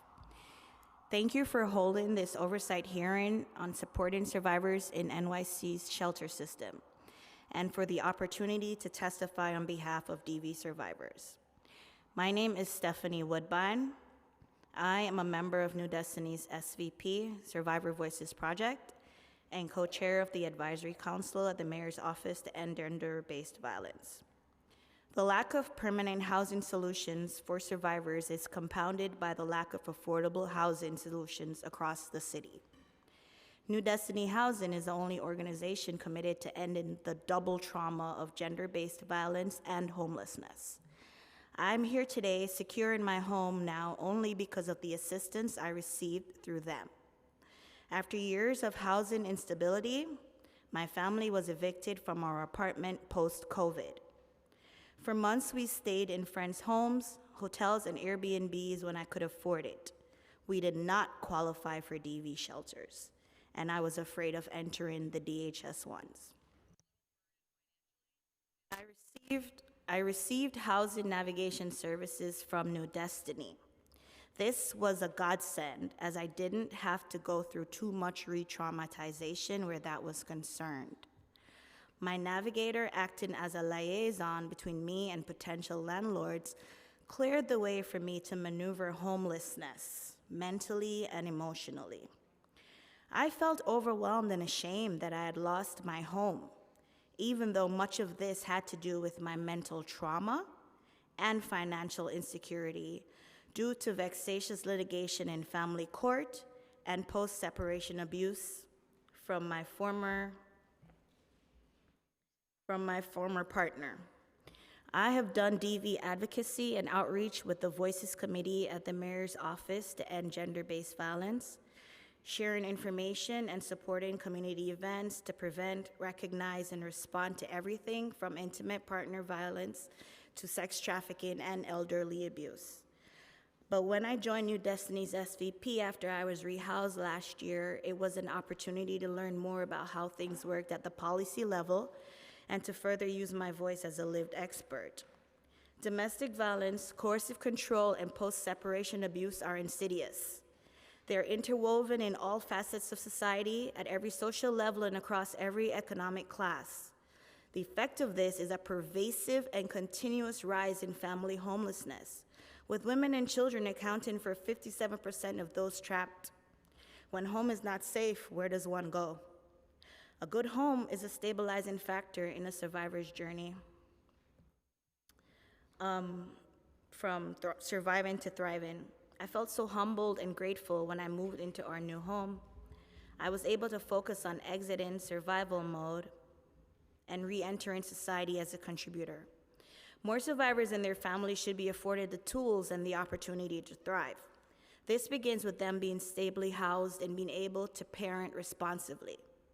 The city must work with the advocates to strengthen survivors' abilities to access housing and to sustain housing security while creating pathways to long-term stability and growth. A big step towards this is after they're housed, housing aftercare services. Just, a team to check in, make sure everything is going on. That goes a long way as well. This also means robustly funding microgrants, for example. The city should look into legalizing ADUs, like basements and cottages where vouchers can be used. Maybe provide landlord incentives to accept survivors with vouchers so they won't be shuttled around the various systems. I broke my foot when I was homeless. My thing is not. I broke my foot when I was homeless and traversing the city. It was a different kind of angst from that of my fellow survivors in the shelter system, but no less traumatizing. This computer. But no less traumatizing.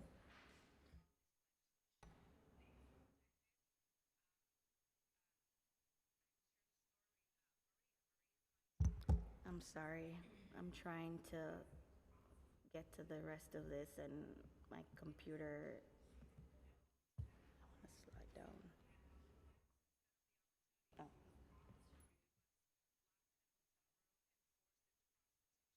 Up, down. There. Down. Sorry about that. It should look into legalizing ADUs like basements and cottages where vouchers can be used. Maybe provide landlord incentive to accept survivors with vouchers so they won't be shuttled around the various systems. I broke my foot while I was homeless and traversing the city. It was a different kind of angst from that of my fellow survivors in the shelter system, but no less traumatizing, and a situation which would have been avoided had I been in my own domicile. A stable home, therefore, is also a safety factor for survivors. Thank you for the opportunity to speak. Thank you. And we allowed you extra time because I wanted to be sensitive to your stories, and wanted to make sure that you were able to express what you wanted to express. And I just want to say thank you. I think, when we talk about Domestic Violence Month and, the topics of conversation, they're very somber, right? But I also see a lot of resilience and a lot of power in this room, and you took your power back. Farah and I are colleagues in the City Council, and we're both survivors as well. And I think that it's a beautiful thing when we can take those tragedies and flip them and use them for, a greater good. I never think that people are watching this channel when they're watching, from home. You can actually watch. There's a channel where you can watch City Council hearings. But you'd be surprised at how many women actually have stopped me in the street and have thanked me for sharing my story, which was hard to do. It's hard to share and be vulnerable and kind of, stand naked in a room when you feel judged and you don't want people feeling sorry for you. But it's important, I think, because it's greater than each of us as individuals. We're speaking for a whole entire community of women that haven't yet found their voices, and who your advocacy has the potential to help change. And so I thank you for that, because I know that it isn't easy, but you guys are kicking ass, and I don't know if that's a word that we can maybe scratch off the. But I said it and I stand by it. I'm really, really proud of you guys and excited to hear, all of the ideas that you're bringing to the table on ways that we could change the system so that they're better for the next generation. And hopefully we won't have, too many of those, and domestic violence is not something that we're seeing as prevalently in the near future. But in the meantime, it's important to continue to share our story and to advocate for those that haven't yet found their voice. Councilmember Lewis, did you have anything you wanted to say? Deputy Speaker, I echo your sentiments, and I thank you for giving everyone extra time to share their story. And as the Deputy Speaker mentioned, you attending these hearings, having the conversations and advocating helps us to further advocate. As I was listening to all of you speak, I thought about your journey and getting FEPS vouchers and getting increases. It's really a tough fight, whether if you're on this side or on the other side. We all need each other in different ways, so continue to keep up the good work and stay in contact so we could further support one another. Thank you. Thank you. We're now going to call our next panel and be warned that there will be a clock. Kamiza Nizam Chatu, Shaniqua Ann Holiday, Gabriela Sandoval Requeña, and Chris Mann.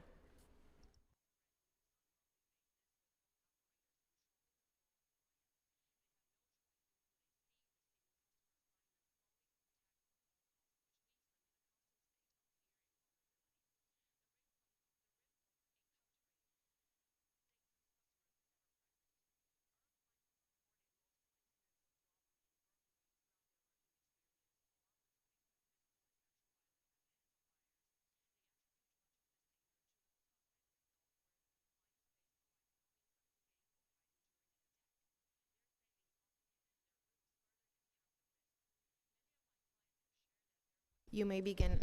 Again, if you could hold the mic as close to you as possible and make sure that the red light is on. Any one of you. Yeah.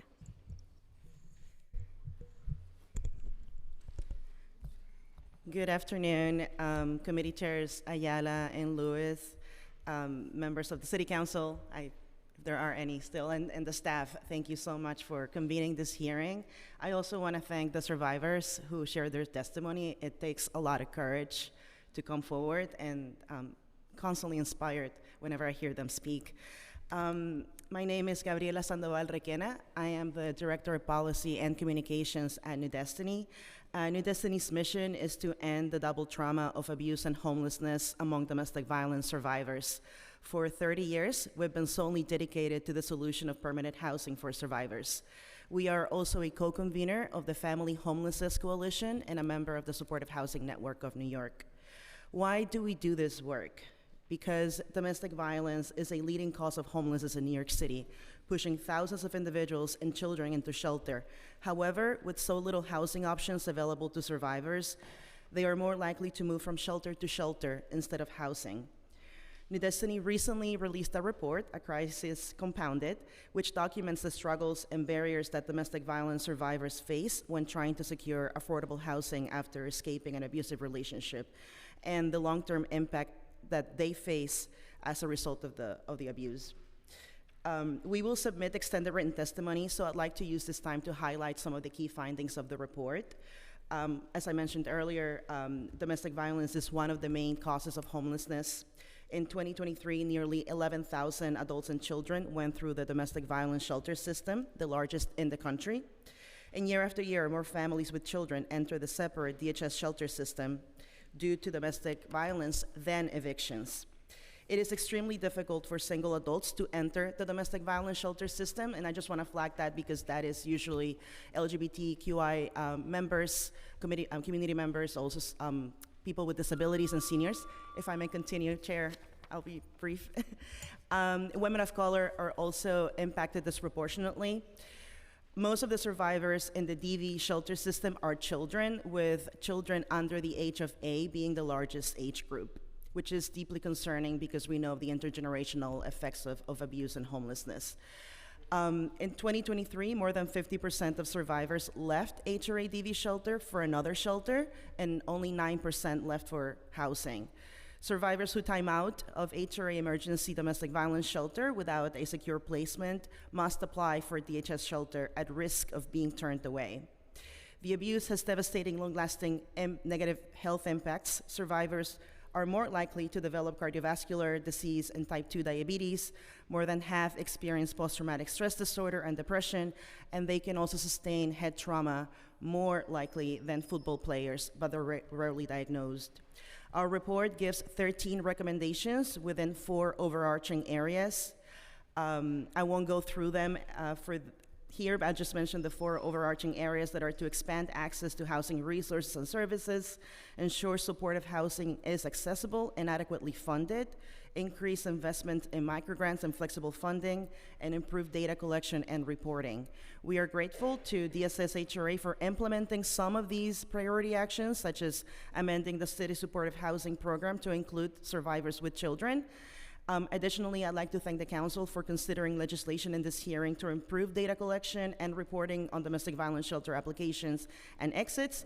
We look forward to continuing to work together to increase housing resources for New Yorkers impacted by domestic violence. Thank you so much. Thank you. Good afternoon, and thank you for inviting me to testify before the committee today.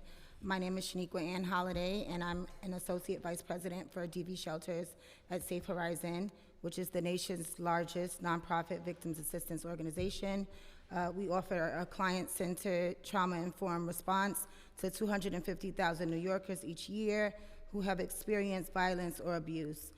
We do this through a lens of racial equity and justice to guide our work with the clients, with each other, and in developing the public policy positions that we hold. We're grateful that the committees are looking at how to best support domestic violence survivors in New York City's shelter system. Safe Horizon operates 8 emergency and transitional domestic violence shelters that provide welcoming and supportive safe spaces with 741 beds. We also run the domestic violence hotline for the entire New York City, placing survivors in all DV shelters across the 5 boroughs. And our goal is to help survivors and their families get the resources they need to heal and thrive. We do this by offering a variety of services, including housing assistance, case management, on-site counseling, through our new counseling services that we offer through our social workers. And then we have 1 to 2 housing specialists within each shelter to work with clients to solidify permanent housing. Just 2 areas I would like to highlight that are important to us right now are the Safe Shelter Act, and the recent developments within HRA's DV Shelters Division. So Safe Horizon helped to draft and then pass the state legislation known as the Safe Shelter Act, which will increase access to domestic violence shelters for single adult survivors.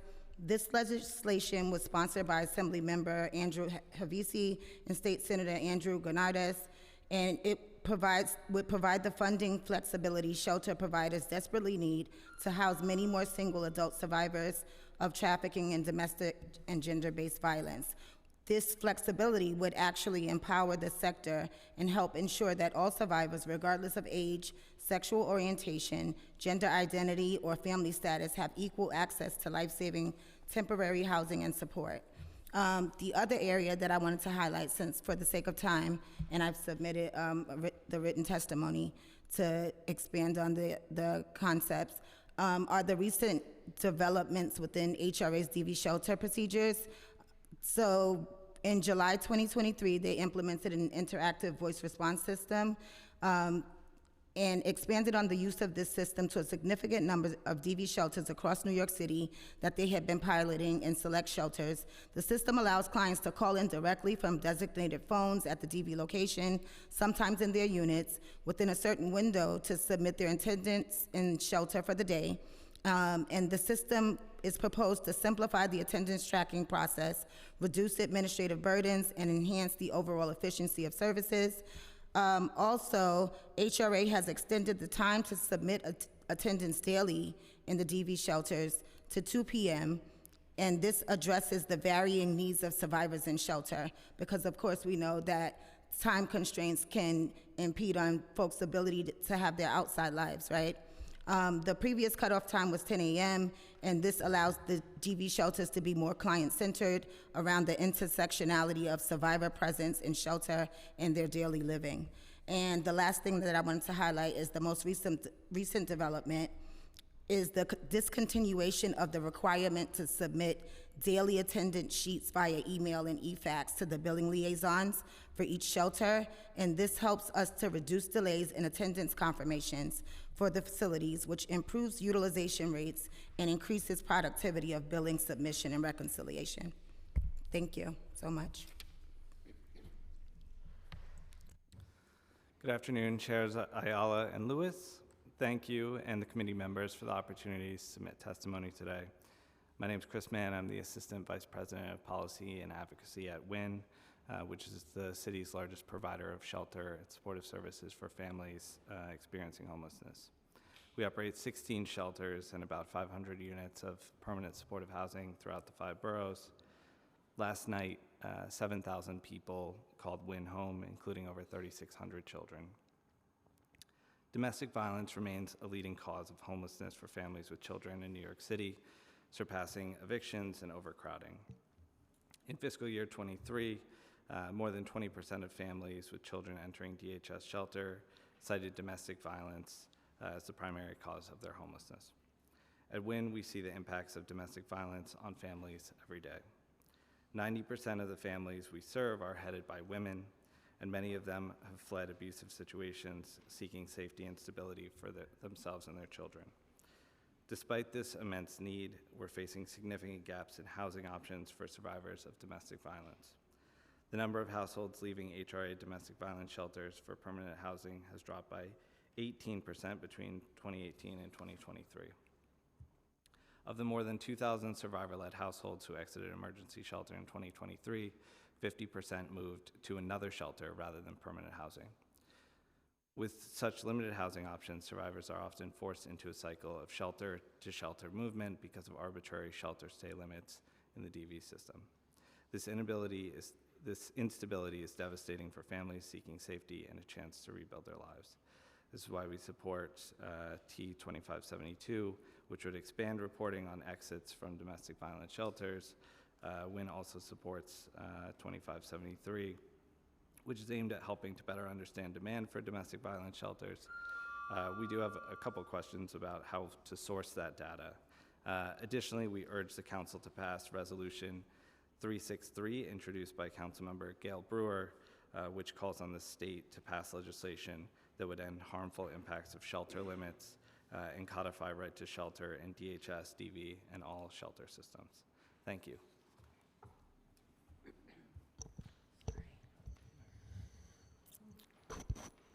Hi, can you hear me? Thank you. Good afternoon. My name is Kamiza Nizam Chatu, and I'm the Senior Deputy Director of Residential Services at Sanctuary for Families, New York State's largest provider of comprehensive services exclusively for gender violence survivors and their children. We are grateful for the opportunity to testify on the critical topic of supporting DV survivors in the city shelter system. Our special thanks to Councilmember Farah Lewis and Diana Ayala, chairs of the Committees on Women and Gender Equity and General Welfare, for calling this hearing and for this advocacy on behalf of marginalized gender violence survivors. We also thank Chair Ayala for introducing the 2 bills being discussed today, which Sanctuary strongly supports. Last year, Sanctuary provided confidential shelter and supportive services to 436 adults and children at our 5 shelters, 4 small crisis shelters, and Sarah Burke House, our 58-family Tier 2 shelter that was the state's first DV transitional shelter when it opened its doors in 1992. Like all residential service providers, Sanctuary makes every effort to maximize our shelter occupancy. But the city DV shelter system was designed for women with minor children fleeing abuse. As a result, single survivors, such as LGBTQIA+, trafficking older adults, are left out in the cold. The heads and beds per diem reimbursement model creates a serious financial dilemma for family shelter providers, as they lose significant revenue every time they place single adults in units earmarked for families. We thank the City Council for its support of the Safe Shelter Act passed by the state legislature in June, which would ensure that OCFS provides full reimbursement to shelter providers when a room intended to accommodate 2 family members is used to house a single adult. Ultimately, we would like to see this to a 3-person units included into the policy.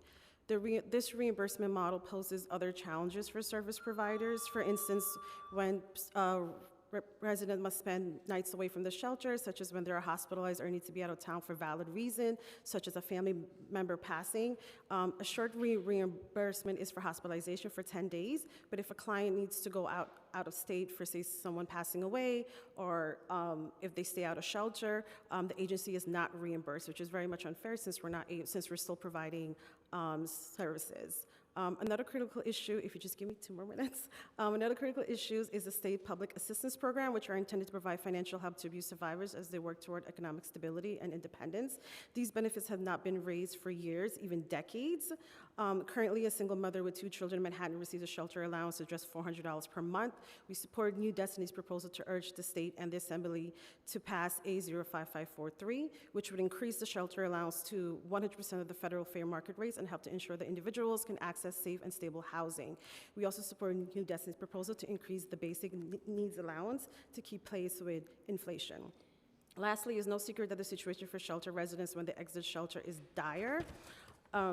We urge the council to strongly support the Housing Access Voucher Program proposed by the state legislator, which will create a permanent statewide Section 8-like rental program. The legislature should also be urged to help non-citizen New Yorkers by passing a bill expanding eligibility for city FEPS programs. There are 2 vital steps to expand equitable access to housing for domestic violence survivors, regardless of immigration status. We applaud the joint oversight efforts of the Women and Gender Equity and General Welfare Committees and are deeply grateful for your efforts to tackle these challenging issues surrounding affordable housing in our city. Thank you for the opportunity to testify today and for your unwavering commitment to abuse survivors. Thank you. Thank you. I want to recognize that we've been joined by Councilmember Ressler, who has a few questions.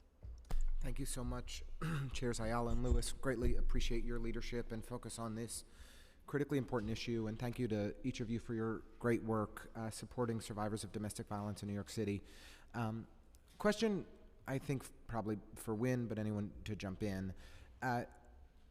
DV is one of the 2 primary drivers in our family system, right, for new entrants. Do we, in our DHS system, DV is one of the 2 primary drivers for families that enter the system. Do you think that as a city, we strike the right balance between having enough capacity in our DV shelter system and our DHS system in meeting the needs of survivors of domestic violence? Yeah, that's a good question. I would say no. I think, one of the struggles that we have is capacity in the DV system. And, it shows in the data. We have kind of a pipeline from DV shelter right into DHS shelter. So we're working with Assemblymember Cruz and Senator Hoylman Siegel on legislation at the state level that would create a right to shelter in DV shelter and eliminate time limits in those shelters. And that was the next question I just wanted to ask is, because our DV shelter system is time limited, we often see families in need of having to enter into the DHS system. Have we made any improvements as a city in trying to make that a seamless or improved referral process, or are we just sending people to PATH and hoping for the best? I think Gabby can probably talk better about this, but I would say it's gotten worse. Why? Because now families have to go back to PATH rather than just being able to seamlessly transition into DHS. Because if a family is in the DV shelter system, it's time limited, we know that on day certain they're going to have no place to go, why would we send them through a complicated rigmarole to ensure that they have safe and stable housing? I don't know if ask the same question. Yeah. Yeah, I think I second Chris. We asked the same question to the agency, and we heard earlier today during their HRA testimony that apparently they are looking into reinstating that rule. But it's devastating, it's re-traumatizing. Just the fact that you have to reapply for shelter, go through the whole process, right. It's just very, very, definition of unfair falls Absolutely. into that, yes. And one of the things that I know our chairwoman has supported for a long time and that I strongly believe in as well, is the decentralization of PATH is critically important for families around the city. Why we would send families from Sunset Park or East New York or downtown Brooklyn to the South Bronx or Southeast Queens or wherever it may be, that every single one of those families has to go to the South Bronx doesn't make sense. And I, for one, would welcome a Brooklyn PATH center in downtown Brooklyn in District 33 because it's the most convenient place to get in Brooklyn. And so, you know, I have made that very clear to DSS leadership for years and will continue to do so and help them identify space if that ever becomes an option. So thanks so much for the opportunity to ask a couple questions, and most of all, thank you for your hard work. Thank you, Councilmember Lewis. Thank you, Chair. This question is for Wynn. Local Law 45 that we passed earlier this year establishes a program to assist with door and window repairs and security for survivors of domestic and gender-based violence. I know we've had an ongoing security breach issue at Glenwood Wynn, so it'd be great to know if we could get the status of the locks to the gate, being that we do have survivors of domestic violence at this particular site in my district, and neighbors who are very upset that there aren't security measures at Glenwood Wynn in the district. Yeah, thank you for the question. And certainly, you know, we've been talking offline and like happy to continue that conversation. You know, if it's an issue that we've worked on addressing and continue to work on addressing. So if the last I heard, it sounded like that was mostly resolved, but if it's not, certainly let's talk offline and we'll make sure that that gets resolved. Yeah, I would appreciate it if we could keep talking about it because I know it's still an issue of security breach with that particular lock, but we just want to make sure that survivors feel safe at this location and within the district. So look forward to that conversation and a meeting with Christine Quinn. Yeah. Thank you, Chair. I'll reach out to Daniel in your office to set it up. Thank you. One of the things that I did want to ask was about the time restrictions, the 30, 60-day rules. So HRA testified that, well, DSS testified that that does not apply in domestic violence shelters. Is that true? So for crisis shelter, you're able to stay up to 3 months. After that, we put in for extensions, and you're able to stay up to 180 days. After that, if you did not get chosen for a tier 2 shelter, which is done through HRA, taking into consideration safe areas and household size, if you're not chosen for that, then it's unfortunately PATH. Or we speak to the clients if there's somewhere else that they could go. If it's family, because obviously we don't want to send our families back into the homeless shelter system, but unfortunately that's usually the only thing they have, because once you live in the community, you don't necessarily qualify for the housing vouchers. So basically the only options they have is going to PATH. That's the rule for new migrant Crisis families. shelters, yes. Yeah, okay. For anyone Asylum residing seekers. in the crisis shelters. Okay. So my understanding is that the 30 and 60-day rule, because there's already the restrictions in DV shelters, wouldn't apply in DV shelters. And they only just started applying in DHS shelters, but have not actually rolled out yet. Okay. But we expect that they will soon. All right, thank you. Thank you, guys. We will now call our next panel, which consists of Elijah Plan Frank, Stephanie Payer, Blair Doroswather, I'm sorry if I'm messing up your name, and Teal Izunza.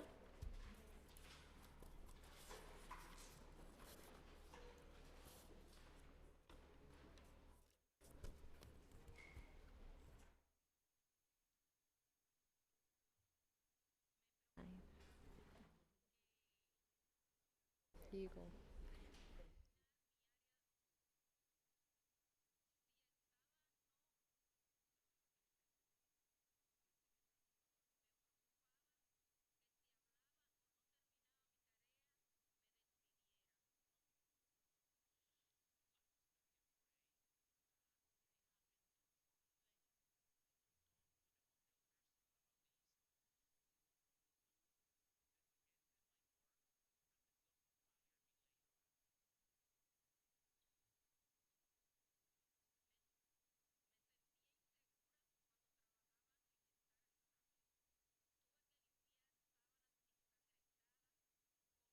Good morning. You can begin.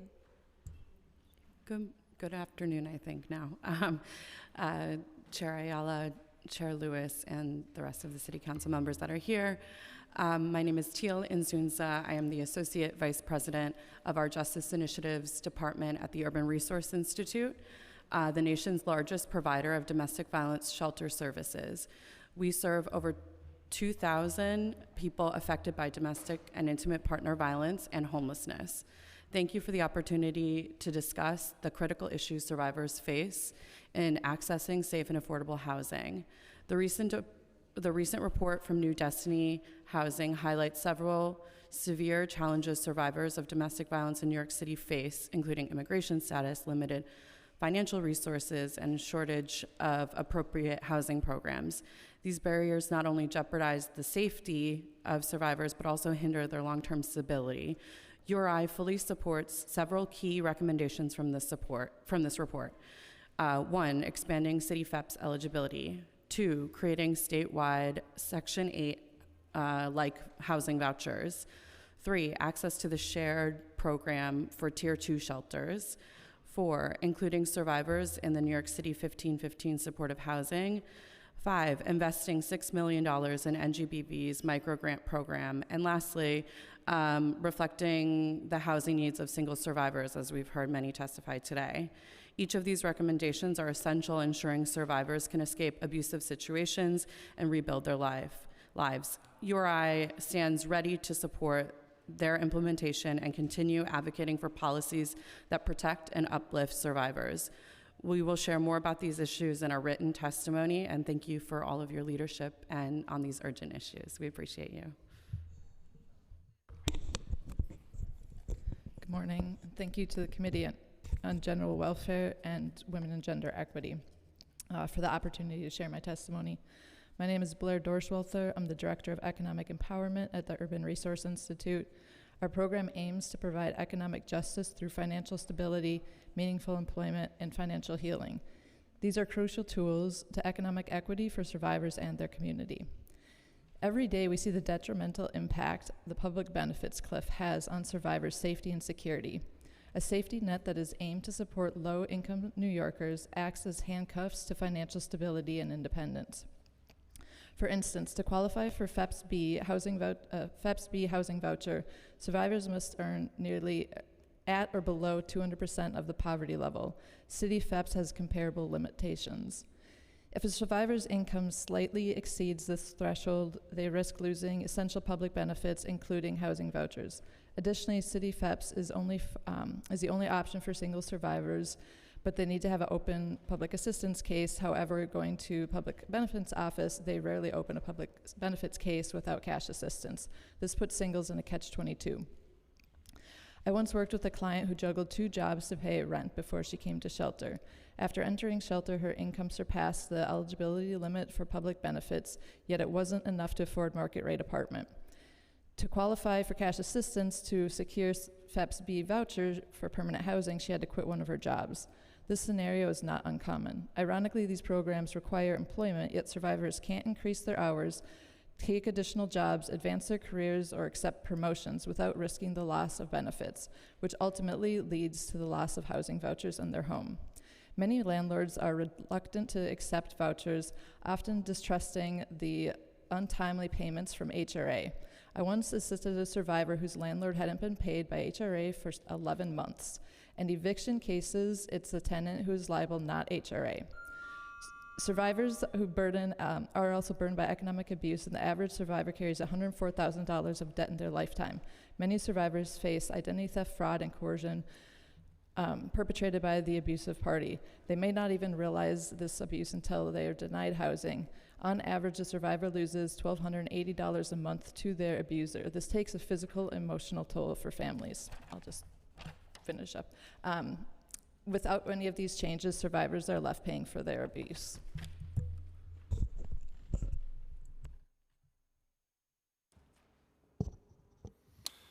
Good afternoon. Thank you to the New York City Council, the Committee on General Welfare, and the Committee on Women and Gender Equity for the opportunity to present this testimony.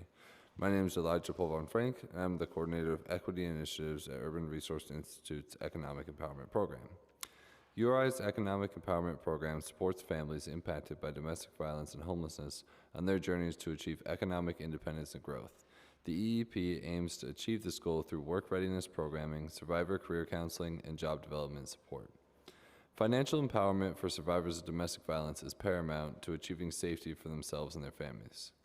More than 98% of survivors of domestic violence also experience financial abuse, presenting a barrier to their journeys of economic empowerment and independence. The EEP program focuses on equipping these survivors with support to re-enter the workforce and obtain employment that offers living wages. However, one of the main obstacles that survivors experience is the lack of and inaccessibility of childcare. This lack of childcare for survivors who are seeking employment often forces them to put their job opportunities and subsequent economic freedom on hold. While social services such as HRA and ACS offer childcare vouchers, these vouchers are often conditional on the fact that survivors can prove that they are employed and can take up to 30 days to process. I work with survivors who, after months of searching for employment, finally get a job offer, only to have to turn this offer down due to the fact that even if childcare is approved, they won't have the opportunity to place their children with a reliable provider by the time their job needs them to start working. Other times, survivors have had to ask family members to take care of their children because they could not afford childcare when they start working, with no guarantee that the childcare voucher will even be approved after 30 days. In some cases, they are approved and the survivor can continue working, only to lose their job later because the voucher expired or is terminated, reversing the efforts they've made to achieve financial stability and independence. Achieving employment and financial stability is the way that survivors achieve safety. They should not have to worry that they will be unable to accept a job because it takes too long for their childcare vouchers to be approved, and moreover maintain a job due to the fact that their childcare vouchers may be taken away for arbitrary reasons. Childcare should be the means for survivors to achieve safety, not the barrier.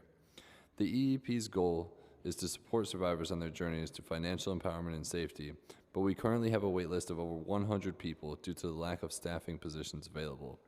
The EEP is seeking funding to hire more staff to serve more survivors who are in need of our services. Further contributions would also give us the ability to provide for survivors who need childcare while they start their careers or search for employment. For survivors of domestic violence, financial empowerment is safety, employment is the key to financial stability, and survivors deserve safety above all else. Thank you very much. Good afternoon, Chair Ayala, Chair Lewis, and esteemed members of the City Council. My name is Stephanie Pear, and I'm the Program Manager for the Crime Victim Services at the Urban Resource Institute. Crime Victim Services provides crucial services to domestic violence survivors, including emotional support, advocacy, court accompaniments, and education on their legal rights. CVSP's goal is to help survivors navigate their journey to safety, healing, and stability. But one of the most persistent challenges they face is securing permanent housing. Housing remains the most critical need for domestic violence survivors, yet it is the most difficult to secure due to several barriers. One of the major challenges is that many landlords discriminate against survivors who use vouchers like FEPS-B, which is specifically designed to help survivors secure housing. Unfortunately, landlords frequently refuse to accept these vouchers, with some openly expressing their reluctance to rent to domestic violence survivors. I had a landlord state to me, "I do not want those kind of problems here." This type of discrimination prevents survivors from finding the stable housing they need to rebuild their lives. While some survivors do qualify for a FEPS-B voucher, others, especially those who are working but do not qualify for an HRA case, are left without any viable housing options while in emergency shelters. The clients are often forced to transition into DHS family shelters only to qualify for programs such as SODA, which is the Special One-Time Assistance Program that help clients pay for one entire year of rent. Expanding voucher programs like FEPS-B and SODA would greatly benefit survivors in achieving permanent housing and allow them to focus on healing. Another critical issue is the lack of consistent housing supports.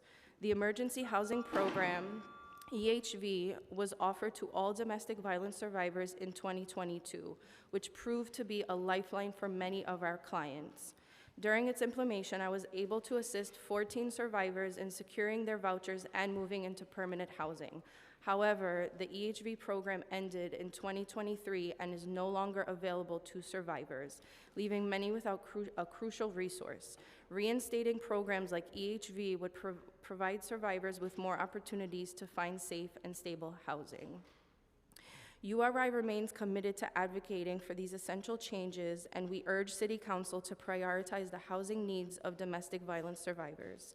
Thank you for your time and attention to these critical issues, and I'm happy to answer any questions you have. Thank you. We don't have any questions, but I wanted to thank you for raising the issue on childcare, and we will be sure to include some follow-up questions to the administration on those. Thank you so much. Thank you. We will now call our following panel: Karina Lim Peralta, Laura Harris-Roll, Judith Goldener, and Rachel Canny.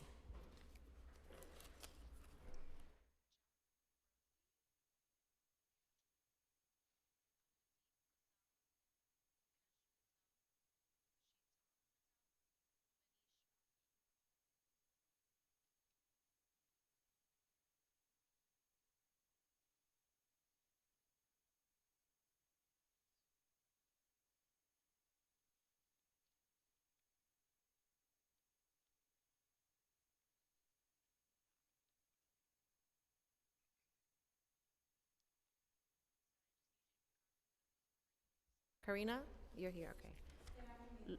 Wait, hold on, I'm missing somebody, so I'm trying to figure out who. Laura? Judith? Judith Goldener? No? Okay, and Rachel, okay, gotcha, all right. You may begin. Your mic is not on. Make sure the red light is on and try to push it a little closer to you. You see the light on? I'm sorry. The red light? Oh. There, okay. Sorry. Good afternoon, Deputy Speaker Ayala and Chair Lewis and the committee. Thank you for this opportunity today and for addressing this critical issue. My name is Karina Lim Peralta, and I'm a social work supervisor with the Center for Family Representation, Inc., CFR, in their Bronx practice. I work directly with parents facing ACS, neglect, and abuse prosecutions in Bronx Family Court. CFR is the countywide assigned indigent defense provider offering legal representation to parents with ACS cases in Queens, Manhattan, the Bronx, and Staten Island. CFR helps families prevent and navigate family policing investigations and works to reunite families who are separated by the foster system. Since our founding in 2002, we have represented more than 13,500 parents with more than 27,500 children. We take the lead of directly impacted families and seek a world where the family policing system is dismantled until it is abolished. We know that family safety and well-being can be achieved without surveillance, prosecution, or separation. Our clients who have survived domestic violence often experience staying in a shelter as another experience of coercion and surveillance that puts their families at risk of harm. When our clients and their children are forced to comply with arbitrary shelter policies, shelter staff who are mandated reporters often report them to the statewide central registry, the SCR, prompting a child protective investigation, or what we refer to as a family policing investigation by ACS. Family policing investigations are harmful themselves and can exacerbate feelings of fear and instability that many families who are fleeing domestic violence experience. The families that we work with have incredible resiliency and lean on their inner strength and courage, leaving dangerous situations in a state of crisis for safety and security, only to realize that these things are incredibly difficult to find within the city's shelter system. Shelters designated for domestic violence survivors do not guarantee safety, and survivors can also face re-traumatization within shelters. There is a lack of physical and emotional space and support. Survivors have shared that oftentimes shelter staff do not have conversations with them to better understand their family situation, and they are affected by judgment and gender stigmas. Ending mandated reporting and permitting shelter staff to first work with families to provide them with direct on-site support and resources before initiating a family policing investigation would protect CFR's clients from further harm. Many people do not know what happens after a call and report is made to the SCR, but we at CFR continue to see the long-lasting and generational effects of the family policing system. Thank you for hearing our testimony today.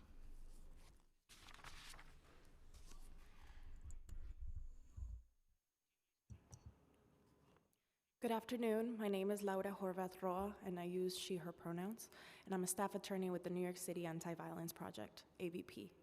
Thank you to the Committee on General Welfare and the Committee on Women and Gender Equality for holding this oversight hearing. AVP is the coordinator of the New York State LGBTQ Intimate Partner Violence Network, and along with colleagues from all over the state, we have produced a toolkit called Increasing Shelter Access to LGBTQ Survivors of Intimate Partner Violence. Today, I'll share some of the key recommendations from the publication, and you'll also find copies of the short guide with copies of my written testimony. The shelter access tool we have developed guides shelter staff through the basics of agency assessment, which includes key questions for evaluating the intake process, communicating inclusiveness to all clients, and screening that includes primary aggressor assessments. Inclusiveness is communicated at the level of staff language and signage throughout the space. However, it also includes access to gender-neutral spaces, especially bathrooms, which may also require education and accountability for all people using the space, not just LGBTQ survivors. We ask today that the needs of LGBTQ survivors be interwoven in all shelters and expanded safeguards and training developed to ensure the safety and dignity of the LGBTQ population. AVP has developed a framework for putting shelter access into practice. We also offer detailed self-guided assessment tools that shelters can use to get a picture of how accessible they are for LGBTQ people. We also offer LGBTQ cultural competency trainings to staff and volunteers at shelters and other service providers. Thank you so much for your time.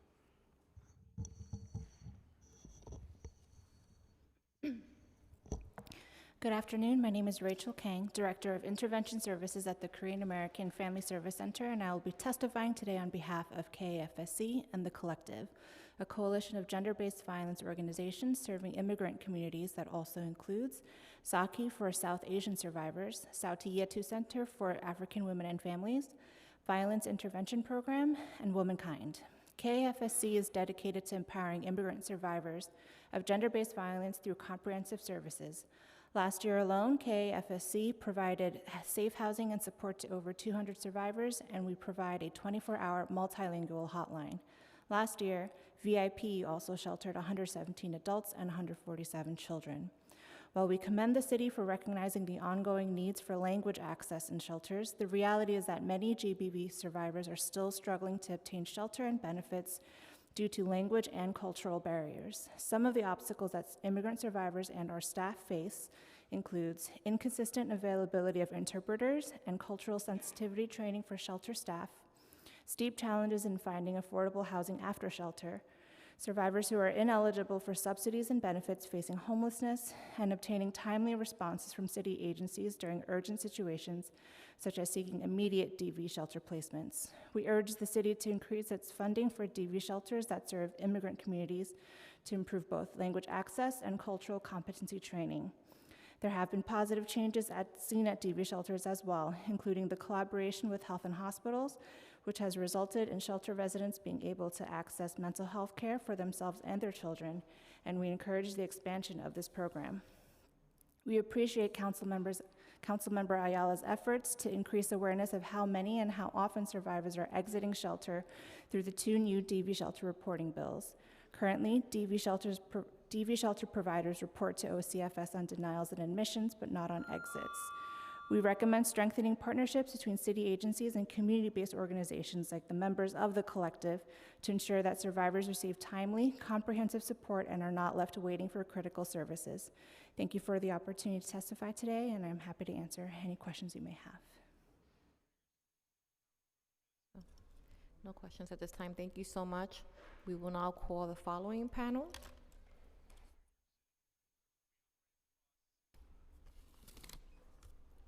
Joan Diaz, Catherine Trapani, Barbara Manny, Haven Burhan,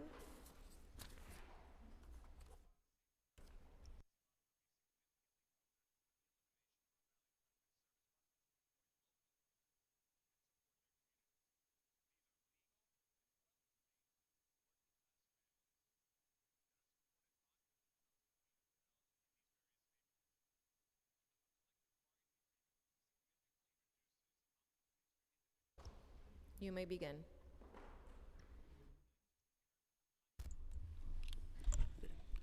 Thank you, Chair Ayala and Chair Lewis and members of the Committees on General Welfare and Women and Gender Equity. First, for holding today's hearing, my name is Juan Diaz. I'm a Policy Associate at Citizens Committee for Children, CCC, a multi-issue children's advocacy organization. CCC is co-convener of the Family Homeless Coalition, FHC. The recently released report from New Destiny, A Crisis Compounded, highlights the intersection of poverty, gender, race, and how this impacts domestic violence survivors. And it tells us the impact. We were shocked to see that 23% of, last year, 23% of new population at DHS shelters, families with children, compared to 11% on housing eviction cases. We support Intro 2572 and 2573, which would improve data collection and efficiency in program delivery. However, we also support specific programs and initiatives that will improve the housing stability of domestic violence survivors, including this, to continue pushing for more set-asides at HPD homeless shelters, and also to increase funding for end gender violence grants at $6 million. Most importantly, we also encourage the city administration to include domestic violence survivors for city FEPS assistance, and especially to increase funding for home-based. Home-based providers are key in assisting domestic violence survivors once they exit shelter with aftercare services, and also when they're in the community and trying to flee abusers for transfers with city FEPS. So it is important with ever increasing need to increase funding for home-based to address these issues. I'll provide more recommendations in a written testimony. Thank you.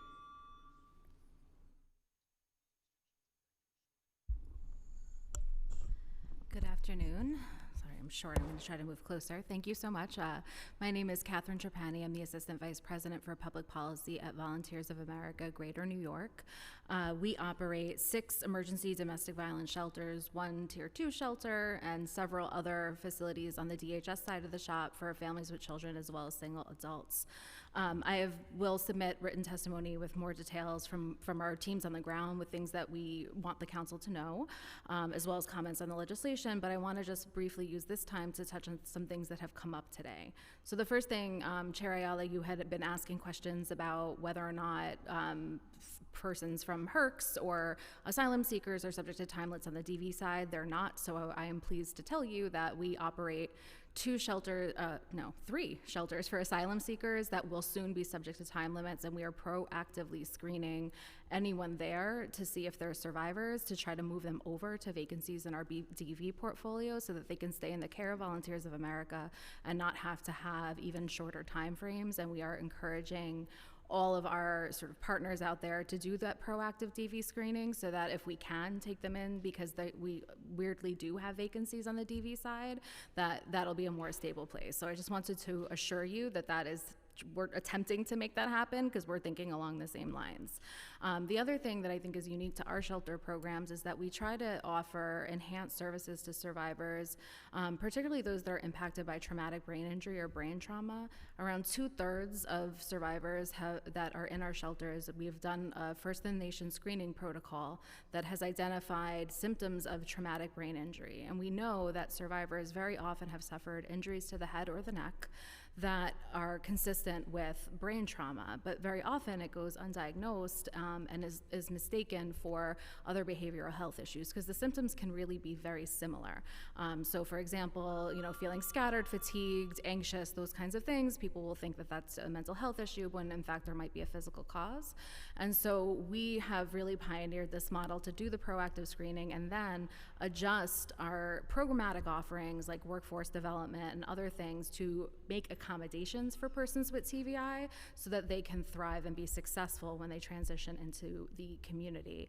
And so Majority Leader Fidias has a bill, Intro 29, that would expand that training on TBIs for first responders to DV so more people can do that. No, it's not the subject of today's hearing, but it feels very relevant because the long-term stability of survivors really depends on our ability to identify what their service needs are, both while they're in shelter and when they transition to housing.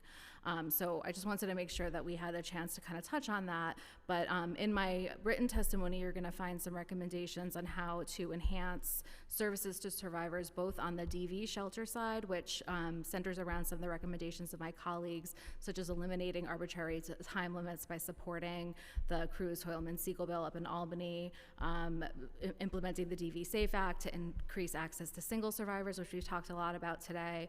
And then on the DHS side, just really owning and recognizing that those DHS shelters that even we operate are not equipped with the same survivor-centered care that you can get on the DV shelter. So really aligning and right-sizing the systems are super critical. And then expanding access to community-based DV services to accommodate persons that are transitioning out of shelter or who have been placed in a DHS shelter for lack of space so that people can have seamless access to care. A lot of the existing networks of FJCs and non-res providers that we heard about from the administration this morning are focused on persons in emergency situations. And so for things like aftercare or long-term stability services, it just doesn't feel like the right fit or accessible. So there's just a gap that we hope can get filled.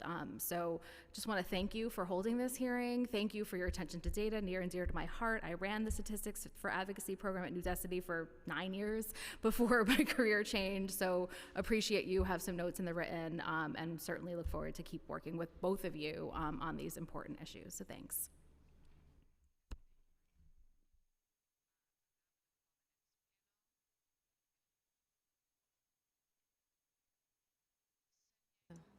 It's on now. Thank you. Good afternoon, Chairs Ayala and Lewis, and esteemed members of the council. Thank you guys so much. My name is Heaven Berhane, and I actually serve as the project director of the RISE project at the Center for Justice Innovation. At RISE, we transform responses to intimate partner violence, focusing on the intersection for gun violence. And so what we've seen is that over the past few years, the instances of domestic violence, as we've heard today, homicides have been increasing. So we know that there have been 71 domestic violence homicides in New York in 2022, and up nearly 15% from the year before. So this is a very important issue, and I'm glad that we're having this conversation today. But in addition to that, the effects of domestic violence trickle down through generations, creating cycles of violence and trauma within marginalized communities. With over 40% of all families in the Department of Homeless Services having experienced DV, it is important that we expand services for this vulnerable community. Often people experiencing domestic violence, as we heard from different survivors here today and different agencies, have to leave their places they consider home for their safety and do not always have the means to afford places to live. This often results in immediate need to seek shelter. Many survivors that we work with report feeling unsafe in shelter, fleeing one dangerous situation from another. While they're in crisis, they're navigating the system, just to find themselves in another crisis, in another dangerous situations. Some survivors, as we heard today, do have past victimizations in shelters, which discourage them from leaving their current situation. And then further, the scarcity of beds and need for victims to transition to store their belongings in domestic violence shelters intensifies the challenges that survivors and their children encounter when seeking refuge. Recently, the RISE project, we worked with a client who was forced to leave her partner related to a DV situation. And while she was navigating, we were supporting her with Sisters in Purple, another DV organization. We came across the challenge of she couldn't be able to bring her stuff. And for her, that was an important thing, right? To be able to have your stuff when you're leaving a situation, you want to feel a sense of safety, a sense of normalcy. And so what we did as the RISE project is we supported her with safety planning, transportation, and we identified storage that we could pay for to pay for her stuff so that she could feel a sense of stability and safety as she went into the shelter system. But these are things that we don't want to have people to navigate through when they're going through the shelter system.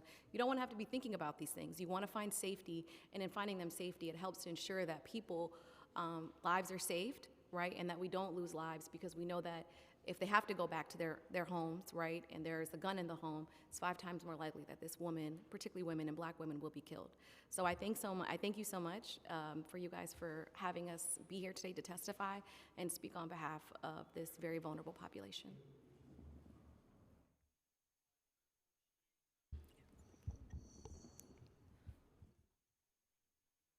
Hi, good afternoon. My name is Barbara Menu, and I'm 56 years old. I have two disabled sons.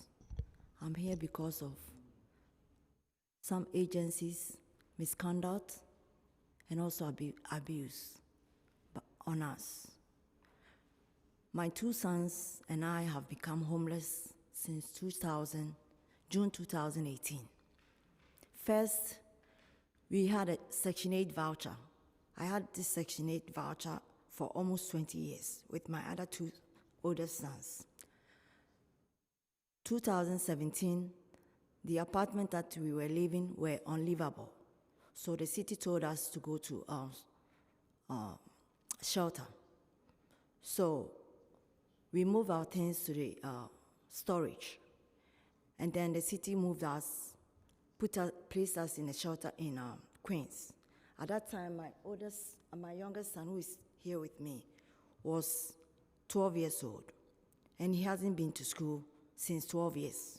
That was 13 years. Since 13 years, when he turned 13. So when we were in shelter, the shelter told me to look for housing because after 6 months, our Section 8 can expire. So I began looking for apartment. So after 2 months, I found an apartment here on Flatbush. And the lease, we had 1 year lease. So May 2018, the lease expired May 2018. The management didn't renew the voucher. So I decided to move my children out of the city. In the meantime, after they didn't renew the voucher, I decided to seek shelter from DHS. DHS refused to place us in shelter, so I decided to move my children to Albany. In Albany, they gave us 1 month to stay in a shelter. After 1 month, they told us to move out. So we came back to the city, same year, June 2018, to see if the DHS will place us in a shelter. Again, DHS refused us shelter, saying that we don't qualify. Why? Because my children's addresses were switched.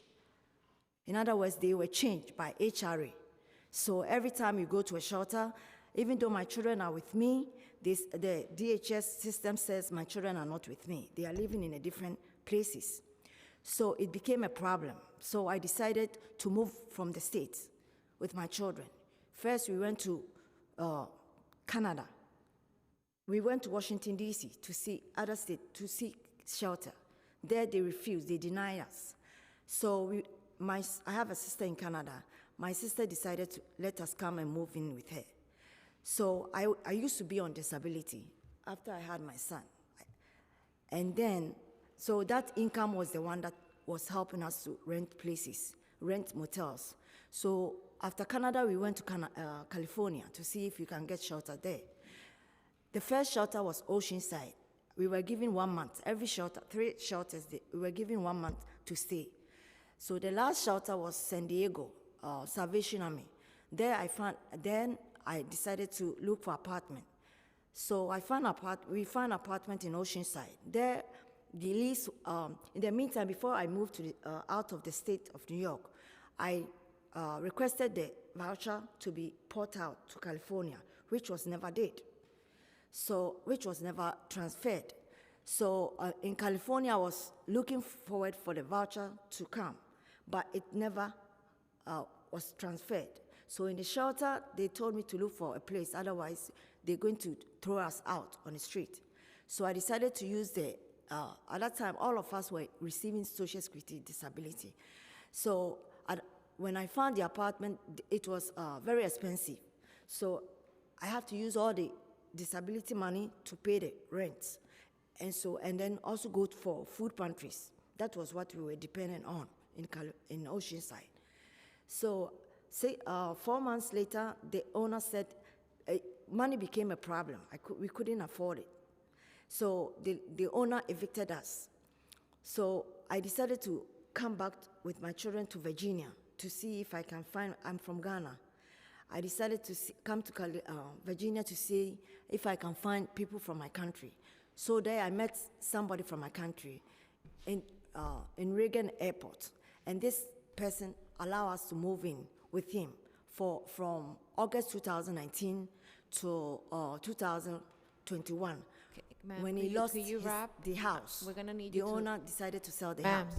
can you, Sure, yeah. sure. So what I'm trying to say is, because of this corruption, my son have no education from 13 years old. And even when he came back to the city to seek shelter from last year, same thing. The first shelter here in Brooklyn, we stayed there for 9 months with no housing assistance, with no, also my children's social security money have been claimed because we're homeless. Social security didn't know where we was. Therefore, it was paid by third parties who said my children are being cared by. Right now, currently, we've been shipped to 4 shelters from February to October. We have no money to eat. We have no, and also my son, the oldest one, has type 2 diabetes. The shelter currently that we are in now, before this shelter, we were in Bronx. I was arrested for trespassing. That they told us we are not eligible to stay there. So they called DHS police to arrest me for more than 6 hours. While my disabled son, who is also type 2 and severely mentally disabled, hungry with no medication. Finally, they let me go and said that they are not going to press charges. So we have to come back to PATH. PATH also continues saying that I have to provide for the past 2 years, which I have all the documents here, for the past 2 years where we have been. Otherwise, they are not going to place us in shelters. Yeah, I think that I appreciate your testimony. I think that this warrants maybe a further offline discussion. Maybe we can have the staff get your information so that we could figure out how to be helpful. But thank you for sharing your experiences. Can I with share us. this? Because the Section 8, currently we don't have the Section 8. It has been given or sold to somebody else. I requested it 2019 when I came back to New York to ask for the Section 8, why it wasn't transferred to California. So please, I need your help with the Section 8. And one of the staffers will collect your information and then we'll figure out how to be helpful. Yes, ma'am. Thank Yes, you. ma'am. Thank you to so this much. panel. We will now be moving to our final panel, which would be a Zoom panel. So we're going to be calling up Charlena Powell,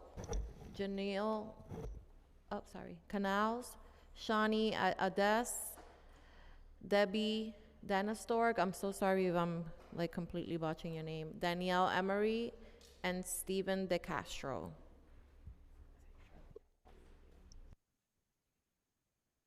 We're going to unmute Charlena first.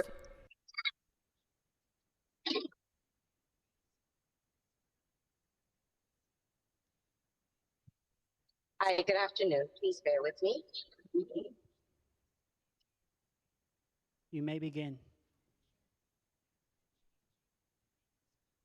You may begin, Charlena.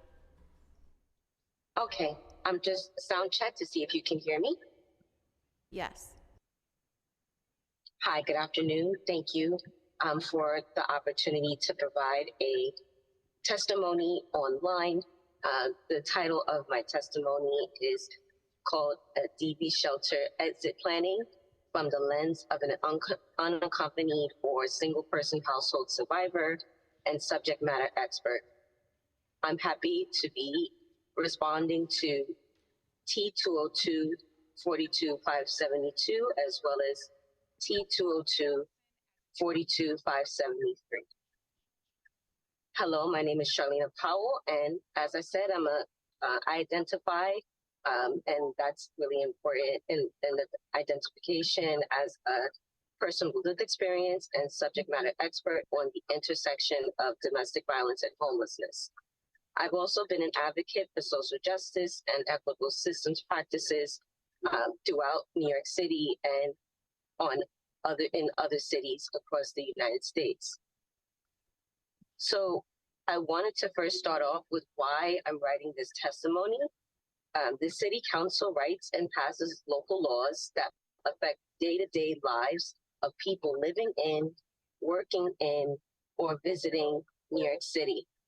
One of the things I'm very passionate about is amplifying the voices of survivors of domestic and gender-based violence, people like myself, and that's been a core driver in my professional career design and throughout my household lifetime among my nuclear and extended family composition. Often limited and in need of greater investment, many vulnerable, many considered to be a vulnerable population of domestic violence, including communities of unaccompanied women, communities experiencing unsheltered homelessness. Thank you. Your time expired.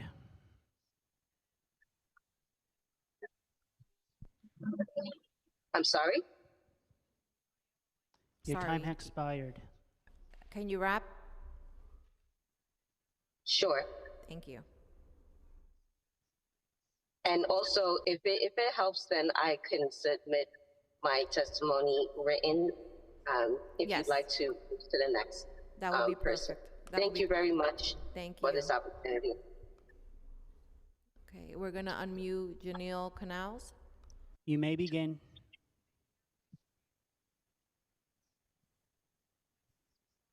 Thank you for the opportunity to speak with you about supporting families in New York City shelter system who are survivors of domestic violence. My name is Janelle Canals, and I am the director of the Robin Hood Project at Advocates for Children of New York. To fully support survivors of domestic violence in the shelter systems, families need their children to be able to attend school and feel safe in their school communities. However, through our work with Sanctuary for Families and Safe Horizon, we have seen survivors in the shelter system face many barriers to accessing educational services for their children based on their housing status, their need for confidentiality, and the need for more school-based supports. Students in shelters in grades K through 6 are entitled to busing so that they don't have to transfer schools when placed in shelter. However, unlike students in DHS shelters, students in domestic violence shelters are not automatically provided with busing, and there is often confusion about the responsibilities of school staff members and domestic violence shelter providers in arranging transportation and entering the confidential PO box location needed for bus routing. This confusion often leads to delays, school absences, and ultimately unnecessary school transfers due to lack of timely transportation. Such confusion can also compromise the safety of families and their confidentiality. Just last week, a school requested a confidential location from a shelter and a family, even though the confidential address was not needed in order to provide busing. To better support survivors and their families, the city should encourage New York City public schools to implement the recommendations of the Students in Temporary Housing Transportation Task Force, including creating a protocol that clearly defines the roles and responsibilities of New York City public schools staff and shelter staff. We have also had cases where New York City public school staff has failed to update a student's profile to limit communication and contact with a potentially dangerous person, despite families providing documentation of domestic violence and requesting notice prior to any disclosure of information. Thank you. Your time expired. To close, we would encourage the city to recognize that supporting survivors in domestic violence domestic violence in the shelter system also means ensuring that New York City public schools are prepared to support these families and have the systems in place in order to make sure children can attend school safely. Thank you. Thank you. We will now unmute Shani Adis. You may begin. Chair, council members, and staff, thank you for the opportunity to testify. My name is Shani Ades. I'm one of the vice presidents at New York Legal Assistance Group. I previously spent my entire career providing services to survivors of domestic violence. We believe that one of the things most central to survivor services is our role in expanding options for survivors. Years of isolation and coercion take or attempt to take power away from a person. Our services should aim to give that power back. To do this, we need resources, including shelters that are responsive to the needs of survivors and their families by being accessible, inclusive, and trauma-informed, and that survivors across shelters have uniform and transparent rules and procedures so they understand their rights and responsibilities. We do not have enough beds and spaces for domestic violence survivors in New York City right now. We need more. We also need more spaces that aren't solely able to support cisgender female survivors with young children. Similarly, survivors who have religious and dietary restrictions are most often not accommodated by the DV shelter system. Survivors who are calling our hotline being told that their city's hotline being told there are no beds available or none that fit their family needs limits the safety planning options a survivor may have when our goal needs to be to expand it. I've also had clients weigh accessing shelter due to not only the initial uprooting of themselves and their kids to move there, but also the ongoing risk of instability through constant shelter moves due to the time limits. There's not enough affordable housing in New York City. Survivors, especially those who are low income, who might have experienced financial abuse, or who are relying on our protracted systems like our courts to obtain support or access to assets, need time. If entering our shelter 100 days in, they yet again have to change schools, jobs, find new resources for services, whether counseling or a child's special education or medical needs, there's a chilling effect to be able to enter the shelter system. In addition, we know that the lack of transparency and uniformity on shelter rules is a huge problem. This means limited access to reasonable accommodations, which aren't determined by a centralized source, but set shelter to shelter. We also strongly believe that shelters should be mandated to provide and publicly post shelter rules in residents' preferred languages, as people who may be complying with court orders for visits in the evening are not able to return without risking expulsion. Thank you so much. We'll expand on this in our written testimony, and thank you for calling this hearing today. Thank you. We will now call Debbie Donestorg. You may begin. Thank you. Thank you, Chair Ayala and Chair Louise. My name is Debbie Donestorg, and I'm the Program Director to Safe Homes Project, a community-based domestic violence program under Good Shepherd Services. We operate, our location is in Park Slope, Brooklyn, and we also have staffing at the Brooklyn Family Justice Center. I guess I want to hit on a couple of points. The Safe Homes program works closely with the Family Justice Center in Brooklyn, receiving anywhere between 5 and 6 referrals daily. And our referrals come from all over, including DV and homeless shelters. And some of the challenges that we're seeing the families that we're seeing are experiencing is obviously a lack of affordable housing, access to translation and language services, access to childcare, so families can follow up with their appointments and seek employment. There's very limited access to immigration information and legal support. There's busing concerns when families are in shelter. And also one of the very important parts of this challenge is that there's lack of trauma-informed support for shelter staff. Staff in shelters need to be trained in trauma-informed care to best support their work, considering that often, staff are credible messengers and survivors dealing with vicarious trauma. And this is really critical.